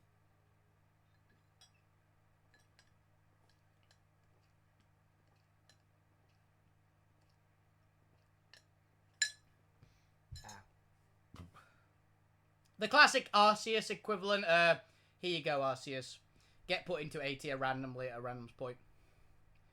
Victini! The Lord of V-Create. I do love this mod a lot. For reference, Victini is the mon I am saddest isn't in Gen 9. I have said this before. Victini is one of the very few mons that I would be so hyped to use with Terra. Terra Fire V-Create, like, Terra Fire, Choice Band, Adamant Victini, V-Create. Also known as Reduce It to Ashes, the Pokemon. By fire be purged, motherfuckers. For reference, V-Create is the most powerful fire move in Pokemon. One of the highest damaging moves in Pokemon. And it is unique, it is almost unique to Victini. Hilariously, I say almost unique because Rayquaza can get it. As well. Yeah, Victini and Rayquaza both get V-Create. And I find that very funny. But V-Create is an awesome move, and I love it. Genuinely love it. And I love Victini because it gets V-Create. And also it's a fun little fire psychic type, which I think is very cute. I think Victini is adorable, and people give Victini a lot of shit. It doesn't deserve it. Victini's great. And Mushana and the other one, Mushu. I don't fucking know. The freaking tumor pig fetus thing. Get in D tier. I don't really like you very much. You are very forgettable. Swoobat and Woobat. See, I don't think of these mons ever. Zen mode. Why am I not using regular Darmanitan? We're going to skip through a few of these because Gen 5 has some pretty bad stinkers when it comes to the early psychic types. I am indifferent to Woobat and Swoobat. They get simple, that's literally it, but I don't think they get anything that works particularly well with it. This thing. Can't remember its name. Can't be asked to look it up. It is very forgettable. I have a shiny one in Pokerogue. That was the only time I've really thought about them on in any proper sense, other than disbelieving that it's actually a Pokemon. The Gothitelle line, though. The Gothitelle line, I will put it in B. Weirdly, a lot of people will go, oh, they expect me to like this mod because I like Gardevoir. It's kind of like defensive Gardevoir with Arena Trap. I always thought the line looked a little odd. Like, I like how it works, and I like the vibe of it. But I don't really like its design. I think its design could have been a lot better. I do think... Oh, I forgot the name of the freaking... Is it Sigilif? I can't fucking remember. It's a Pokemon that exists. But yeah, I like Gothitelle, the Gothitelle line. But I wouldn't really put them as a particularly high one on my like list. I do think they would benefit a lot from a regional variant, though. Or a Mega, possibly. I think they could do a lot with it. But I don't think it worked, really, as a design.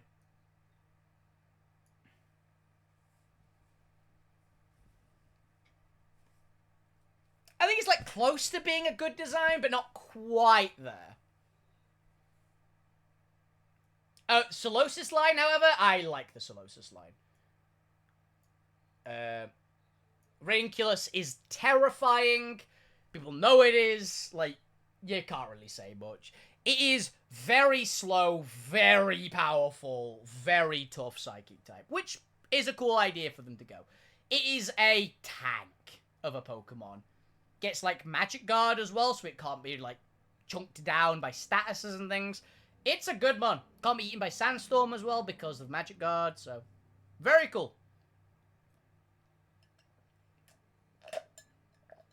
Kind of looks the opposite of Shedinja, which I do respect, and I think it's got a pretty fun design. Eulogium and the other Eulogium, you exist. What can I say, really? Hisuian Bravery, however, Hisuian Bravery is pretty sick. I do like the idea of this mon a lot. I have had some fun with a Life Orb one. I believe I ran a Life Orb Sheer Force Hisuian Bravery. I believe the other stuff works better, but Hisuian Bravery I significantly prefer to regular Bravery, mostly because I like regular Bravery's design more, but Hisuian Bravery, you can actually make use of its sheer force better. Because it's a special attacker, and it gets more moves that you want to actually use with sheer force to get that damage amp. Problem is, it's fucking slow. So, to make this thing work properly, I'd probably use it in Trick Room. But I don't like Trick Room, so... yeah. Meloetta, Hatsune Miku, you're going right up the top. I love Meloetta, I talked about it regularly. I adore Hatsune Miku, the Pokemon. It's great. And Delphox, another immediate S tier. As I've said before, Delphox is my 4th favorite starter Pokemon of all time. I love it. I love Fire Psychic as a type combination because obviously it is damage the type. I genuinely love it. I'm looking forward to seeing Mega Delphox, honestly. Mega Delphox, I'm convinced is going to be happening in Legends ZA because I'm convinced they're going to make a Mega for all 3 of the Gen 6 starters. And I think Delphox will be sick. I think she'll be like Mega Witch, essentially. I think they're going to go like Archmage, Archwitch, Sorceress kind of vibe, which I like. The Icy Dead People's cat. I can't not laugh at this spot. And the little cats as well. And they were fine.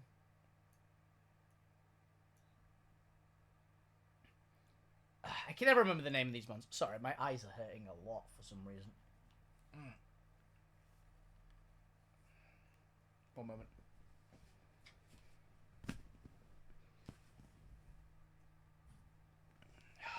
That's a bit better. My eyes just really started hurting from a light because I was getting a bit of glare.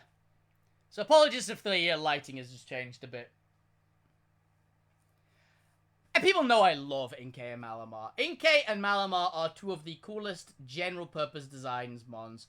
I wouldn't quite give them S tier, but they're close.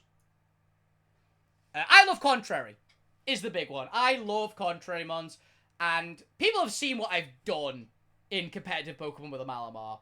I have swept people with Malamar. Regularly swept people with Malamar as well. Contrary is such a fun ability. More Pokemon need it. It's one of the strongest abilities in Pokemon, to be fair. But I would love it if they gave more Pokemon Contrary and more Contrary mons moves they could use it with. Look at you, Spinder. You need your stuff. Really, it's pretty good typing as well. Yeah, dies to bug. Hard dies to bug. But if you're not in the higher tiers, it will be devastating because there's not that many mons in the low tiers that can get U-turn. So you can get this thing to do some serious work. It does that.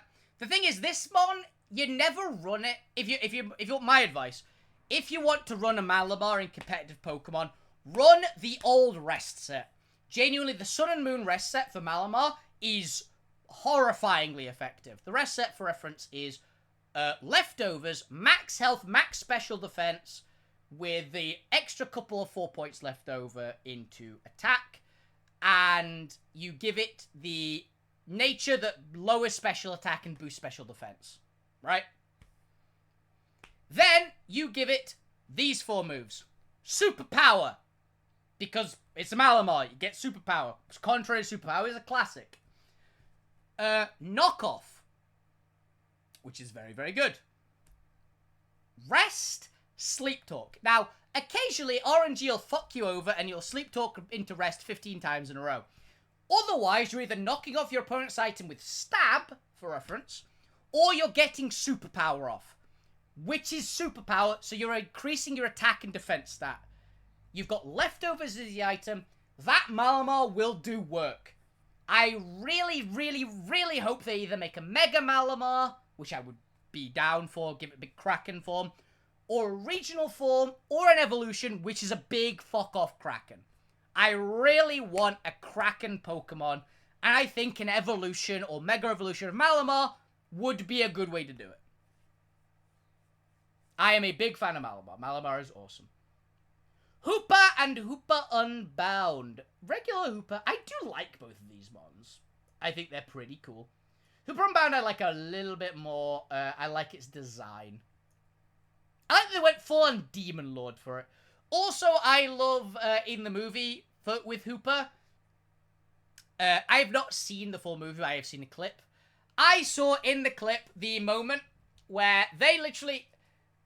so Hoopa Unbound brought in a Regigigas, Dialga, Palkia, Giratina, and a bunch of other shit, right? It brought in some crazy Pokemon, like about 15 legendaries. Little Bound Hoopa brought in 3. Right? Those 15 legendaries versus 3 legendaries. However, Little Hoopa knew what it was about. Because Little Hoopa called in a Rayquaza and the Lati twins.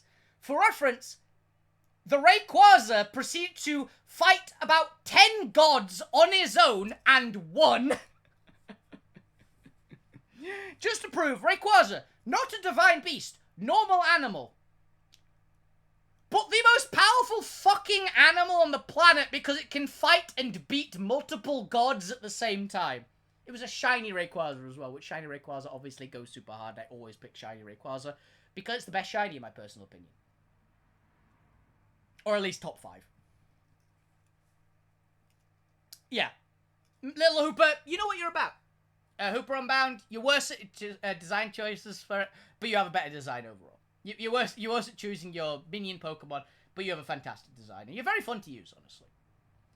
Oricorio, I like Oricorio. I've talked about it before. It's nothing crazy in its likes, but it's fun.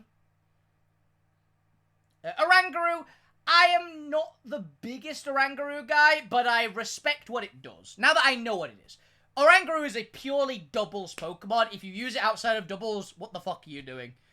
I guess Clefairy, what the hell are you doing? Because I think he uses it, not in doubles. It's a teacher Pokemon. It's fine. I don't really like apes in general. Orangutans are pretty cool. I will give it that. But I like the idea of it. Because what it's literally there to do is to use, like, Instruct to basically double up a Pokemon's moves. So, because this mon is immune to its allied Pokemon damaging it. And, so you can freely Earthquake, and Oranguru won't take damage. You can also press Instruct, which means that you can basically use the move from the Pokemon that just did it again, if it goes afterwards, but at the Oranguru's initiative. Which is pretty good. So basically you can throw... I believe that people said that what Oranguru is for is slacking. It's like the best possible partner for slacking. Because you can give it you can give the slacking an ability from your opponent's Pokemon with one of its abilities. I don't know what the fuck it gets. Giving them Truant, and then it is immune to the slacking, say, Earthquakes, which is good coverage for a slacking. So you will often run Earthquake on it. And you can then instruct to do more Earthquakes with the slacking, which has now lost its Truant, which is pretty cool. Silverly, I've talked about you before. You just get solid B tier because you are a Pokemon. I'm not talking about you in this. Bruxish, get the fuck down to F tier, you piece of shit, disgusting piece of crap fish. Fuck you, I hate you. We went through this last week with water types. I hate Bruxish, and people know I hate Bruxish. Tapu Lele, my favourite Tapu. I have actually used Tapu Koko recently, so it has definitely gone up in my estimations. I still don't like it as much as Tapu Lele, though. Tapu Lele is awesome. It is the It's a very fun one. I was bitching about Psychic Terrain teams earlier for reference. But I don't think the setters of Psychic Terrain are to blame for that, for reference. It's the things you combo with them that I don't like. The Psychic Terrain setting Pokemon are both pretty cool in their own right. They have fun abilities, fun attacks. They are just cool, and I like them a lot. Unfortunately, it's the other Pokemon that go into those Psychic Terrain teams that are the problems. And Tapu Lele is very fun because obviously it's you can choice scarf it to make it very fast, which is really cool. So I like Tapu Lele a lot. Also, I love its design. I like all the Tapu's designs, to be honest. I think they're all very, very cool. But Tapu Lele just kind of works the best for me. I like Tapu Lele, probably the best of them. Tapu Koko's probably a close second. Tapu Fini is probably a fairly, solid third. Tapu Boo Boo is fine, but it's definitely the worst of the four. I believe it's the worst competitively of the four and the worst design of the four. Okay, this entire line is going into S tier, but in just various spots. So, Nebby, you're going here for being absolutely adorable. Cosmoem, you're probably going here. You're fine. I love the fact that you're the heaviest Pokemon in existence, despite being tiny. It's cool. Solgaleo. You're up here. I'd say just behind Metagross. I really like Solgaleo for reference. Lunala, however, is just behind the top runners. Lunala is one of my favorite legendaries. People know it is. I absolutely love this mon. It's just behind the top three. I will say it's not my favorite. It's not competing with those three, but it's like a very comfy spot behind them. And it's very, very good. I love Lunala so much. I've used it to a lot of effect. Now, Necrozma is also S tier. I'll put you here. Actually, yeah, I'll put you here. Dusk Main Necrozma, I like you a little bit less than regular Necrozma. Dawn Wings Necrozma, however, is, yeah, pretty sick still. So I'll put you here. I'd say. I actually prefer that one to Metagross, gonna be honest. And then Ultra Necrozma, which is probably just a little bit above Meloetta. Ultra Necrozma is sick. I love the giant star dragon. It's great. Yeah, that entire massive set of Pokemon is immediately all S tiers. They're all great. I love them a lot. The Sun and Moon box art legendaries and their variants are sick, genuinely. They are one of the better designs. I kind of wish they weren't all psychic types. I do think they could have done some variety for them, or made them all fairy. I think would have been more fitting, possibly, but they would probably all be broken if they were all fairy types as well, so. Or at least make Necrozma's lot psychic, but make Lunala and Solgaleo fairy, I think would have made more sense, but hey, we'll see, right? The freaking Orbeetle, I don't remember the name of the baby beetle for this one, by the way, the middle stage. And because of that, you're getting C tier because I forget what you are. Orbeetle, I think, is a cool take on a ladybird. I think that is pretty sick, and the G-Max form is hysterical.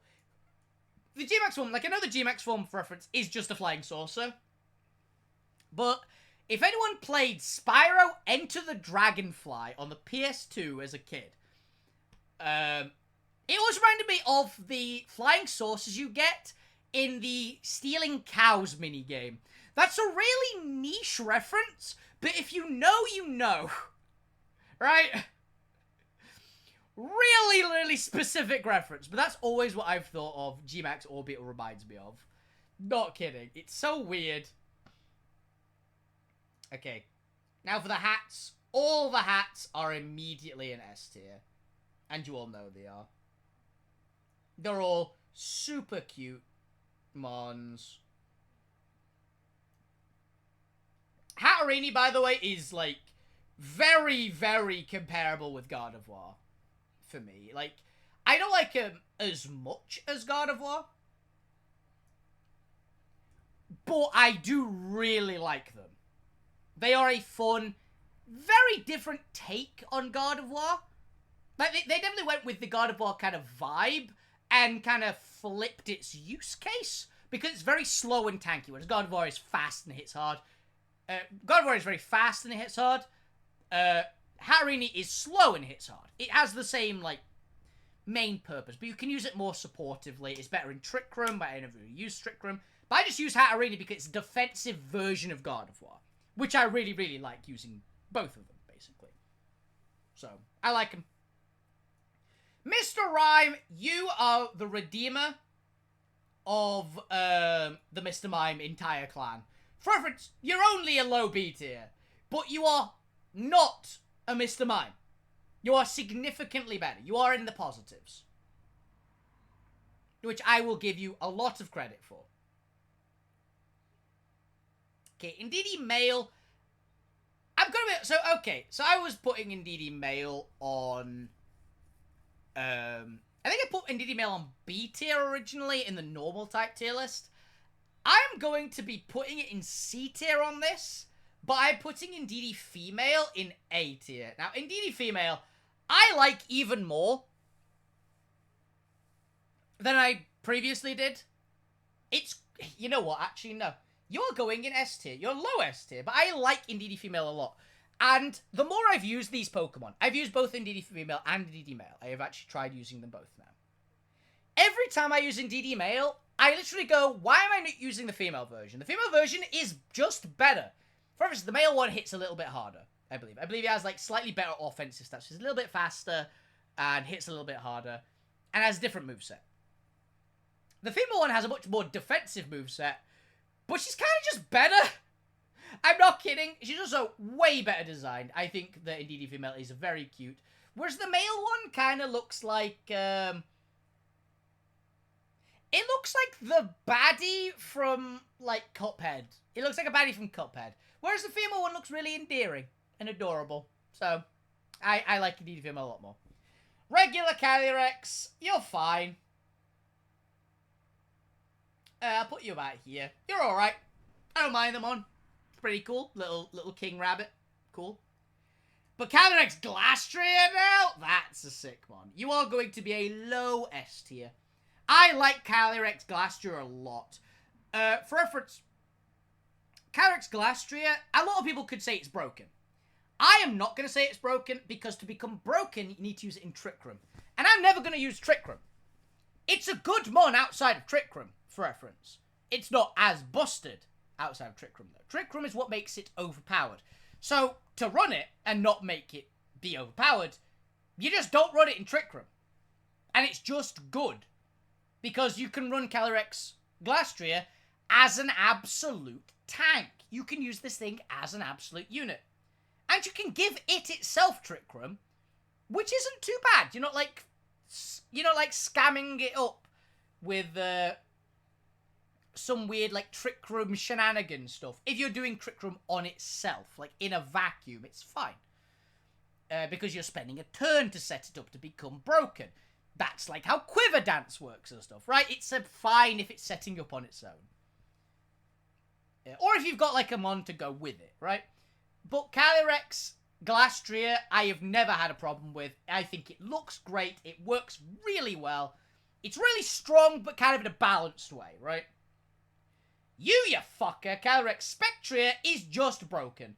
Mostly, the problem with you is that Terra exists. I will put you in B tier, because I have said Calyrex Spectria is one of the biggest reasons why Terra isn't going to come back in every gen. Because as long as Terra exists, Calyrex Spectria is anything goes broken. As soon as you remove Terra from the equation, Calyrex Spectria is just fine. I'm also kind of convinced that Calyrex Spectria and Calyrex Glastria are going to get nerfed a little bit. Hilariously, I would love it if they both got nerfed in speed, because it would technically make Calyrex Glastria better and Calyrex Spectria significantly worse. Because Calyrex Spectria is basically Deoxys, but better in every way. Is the problem. For reference, I was saying how crazy Deoxys attack is. Calyrex Spectria is better than Deoxys attack, by a lot. Because it's got the same speed, not quite as much special attack, but enough that it doesn't matter. But it actually got good defense. I don't like that. It's got everything going for it, Calyrex Spectria. It's got amazing ability, amazing speed, amazing defense, like good defenses, amazing special attack, crazy broken ability. It doesn't need to be as good as it is. And Terra is the main problem because its weakness is it's a psychic ghost type. So it's got 2 quad weaknesses. Unfortunately, because Terra exists, you just remove that negative. Because you could just make it a fairy type, which is a very good type, generally. Yeah, this thing is busted beyond belief as long as Terra exists. As soon as Terra goes away, it'll be a lot more balanced, and I like it a lot more. Wordier, great mon. Love the idea of it. I'm gonna put you here. I like that you exist, Wordier. Big, like, elk-looking thing. Yeah. Armarouge, love this thing. I love Armarouge. Solid top of A tier, I think, is very deserving. Armor Cannon, I love running this thing like Weakness Exploit. Weakness Exploit, Endure with weak armor. This thing is very fun. I really loved it. I can also run it with Expanding Force in that one as well, which is pretty fun. I've seen that run. I don't believe I ran it Expanding Force. I might have. I don't remember. No, I know. I ran this thing in single, so I wouldn't have used Expanding Force. Rabska, I don't hate Rabska as much as other people do. People give Rabska a lot of shit. I think it's kind of okay design. I don't know why they picked its design to be like that, but sure. Why not? Flittle is cute. I'll give Flittle its point. Espathra is fun to use. I do genuinely like this thing. So this is a speed boost mon. This is the speed boost psychic type. It's a little busted in singles. I believe it's Ubers, actually, in singles. But this thing's just fine. I really like it. It's cool. It kind of does like the Blaziken thing, but it's a special attacker. Yeah, a good way to think of Espathra is kind of in the vein of make it a psychic type Blaziken. Would be how it basically runs. Give it Protect, give it Nasty Plot. It's got Lumina Crash, you give it a Fairy move for coverage. And it'll do good work. Vaulted Veluzas. Veluza's fine. Top of C tier. Fillet Away is cool. I will give it that. But I'm not, like, completely sold. Farigiraf. Gonna put you here. Good chunk in A tier. Love Farigiraf. Very happy Farigiraf exists, mainly. I talked about it when I was talking about Giraffe Rig earlier. Farigiraf is an awesome Pokemon. It's an actual giraffe, which I really like. It's got a good design, great ability. Armor Tail is insane as an ability. You can make it really chunky. You can run it a lot of ways, which I also like about it. It's very fun for that aspect. And it's just got a good design. Screamtail, love your Screamtail. Low S tier, I'd say. Just by Calyrex, I'd say is a good spot. I love this is Jigglypuff, but angry. But angy. Because I love Jigglypuff, obviously. I think Jigglypuff is great as well. But Screamtail is just cooler Jigglypuff. So, do love that one. Okay, now we get to the interesting set. Iron Leaves, I actively like. I don't like Virizion. I talked about this. I don't really like Virizion as a mon. It just doesn't really click. Also, Virizion is bad. Iron Leaves is what Virizion should have been stat-wise. I do wish that it had a different ability, because this one with Sharpness would be amazing. It's got a unique slashing move, for reference. But Iron Leaves is cool. It's not the best mon. Unfortunately, Grass Psychic is just not a very good type combo. The only interaction I believe they have on types is they both share a weakness. I don't think they compensate for each other's weaknesses at all. And so they just have a lot of weaknesses. But it's a very cool mon. It's got good stats. And it's just pretty entertaining. Monkey Dory is fine. But again, Monkey. I will give you a solid high B tier because it's a very powerful mon. And I don't hate it. It's pretty... Iron Boulder, I like Iron Boulder. Iron Boulder, I think, is great. You know what? Actually, I'm just going to do this right out. All the Paradox Swords of Justice are A tier. about even with each other. I like Iron Boulder the best, but I don't think it's higher than Malamar. So, yeah, I'd say that's fine. I like all three fairly similar, but I like Iron Boulder the best. Crazy fast for some reason. The stats on Iron Boulder confuse me, but I guess they wanted to be really fast. They're all very, very fun mons. They all do slightly different things, but they do it in a similar good way. Hilariously, if these things were allowed sharpness, it would be insane, because I believe all three of their moves, Mighty Cleave, Psionic Slash, I believe it's called, or something like that, and Tachyon Cutter are all slashing moves, which are affected by sharpness, but none of them get sharpness, because they all get, Electric Terrain Proto, the one that the Iron Mons always have. And they're all cool. I do like them. I like all three of them better than the originals. Honestly. Yeah. Sorry if it seemed like I was rushing at the end there, but I genuinely didn't have a crazy amount to talk about those last bunch, outside of what I did. They're all just there. I don't have strong feelings about a lot of them, or I have, like, this is the feeling I have. Like, it's pretty straightforward, and there's not a lot to say. So, yeah, and a lot of them obviously turned up in tier list before. So yeah, that is the finalized Psychic type tier list. This was an interesting one. There's a lot more in S tier and A tier than I was expecting. There's a lot of S tier. To be fair, I like a lot of Psychic types. I say this a lot. Psychic has a lot of shite in it, and some of the worst Pokemon ever made are Psychic types.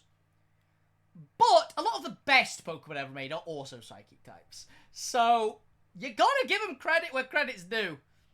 Psychic type goes kinda hard. Right? It is a very, very fun type all around. Oh, excuse me. It's a fun type all around. You're never in a bad situation for putting a Psychic type on the team. Right? I also really want to see more people do a very weird thing that I saw. So, I was learning a little bit about competitive Pokemon team building, right? I decided to look up the very basics. Just the very basics. Just so I would have a little bit of a more enjoyable time. Knowing how it's supposed to be done, at least the most benchmark of this is the default. Everything from there, take it with a grain of salt. But this is a fairly safe base tutorial, right? And they taught me, what it taught me was how cores typically work in Pokemon. Now, the cores on your Pokemon team are usually one of three things. The classic and famous one is a fire, water, grass core. Now, the core of your team is obviously, this is the main thing you build your team around. The famous one is the fire, water, grass core, the starter core. It's the default, kind of defensive, does an okay job all around. It's the most common pick. You'll see it in most things, right? Then you get, because it just is simple to run, there's nothing complicated about it, and it's good. It tends to be a bit more defensive. So it's the defensive core. Then there's the offensive core, or the slightly more advanced one, but it's the one that immediately clicked with me. It's the one that I use as the core for my teams. The Dragon Steel Fairy core. Now, the Dragon Steel Fairy core, one of the reasons it works so well is it crumples the fire, water, grass core, usually. Not in every case. But fire, water, grass doesn't go well into Dragon Fairy Steel for one reason. Dragons. The point of this core, basically, is you build your team around a big fucking dragon. You have a big fucking dragon as your offense. You have a tanky steel type. Usually it's best if you can have a tanky steel type that deals with the enemy steel types as well, because you're always up against steel types, so that's why I like Corviknight. And then you have a fairy type to deal with your opponent's dragon. You also have the steel type to help deal with the enemy fairy, so you can get your dragon to just go on a rampage. For reference, this is the core that I will often use. If you see most of my teams, I will use this core. So I'll have a dragon, a fairy, and a steel type. Mostly what you use cores for, and how you put the individuals for the core, is they counter each other, right? Or they do something very distinct each. Like, the steel type and the fairy type both counter the dragon, but the dragon's powerful enough on its own and will often have tools to deal with at least the steel type. QED, Garchomp, Earthquake, right? If it's not a Corviknight, you're in a good spot. So my classic core is, at the moment, Garchomp, Corviknight, Fluttermane. That is my Dragon Steel Fairy core. Then you have the last type, which is apparently the advanced one and the weird shit one, which is Psychic Fighting Dark core. Literally, this one is described as, this is the most complicated one. It's usually built to do weird shit, but it's also stuff people don't expect. It's not a classic one.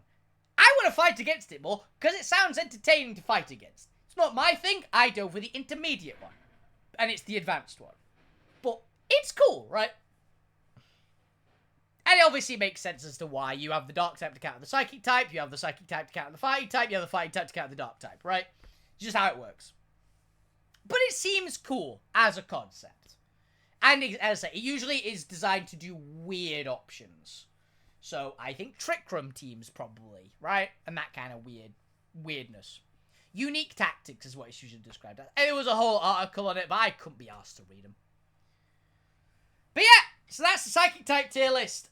This was a fun one to do. We've actually only got one more of these tier lists to do. We've got my least favourite type next week. We've got electric types. Then after that, I will probably continue doing the tier list on Mondays, but it's not going to be specifically the types. Like, I think the one after that, I'm planning on doing Mega Evolutions. And because there's a lot less Mega Evolutions than types of Pokemon, I could probably go a bit more into detail of the Pokemon that I like for them and why I like them. Right. Then I'll probably do G-Maxes after that, because it's another option, right? Then maybe do some weirder other things like legendaries or mythicals and things like that, right? Maybe pseudos tier list, which should be a fun one for me because I love all the pseudos, so it should be an entertaining one. But yeah, so this is all I've got time for today. We're going to do regular streams for the rest of the week, except, though I might take a day off at some point this week for reference, just because I have been overworking myself, I feel. Don't know what day, but it'll probably be either Tuesday or Thursday, but most likely there'll be streams all week, but there is a chance I'll just decide I am a bit too tired and need a day off. Which all it will be, basically. But yeah, hope you guys enjoyed the show. And obviously, Altera is still on Friday. We are missing a player. We're a player down.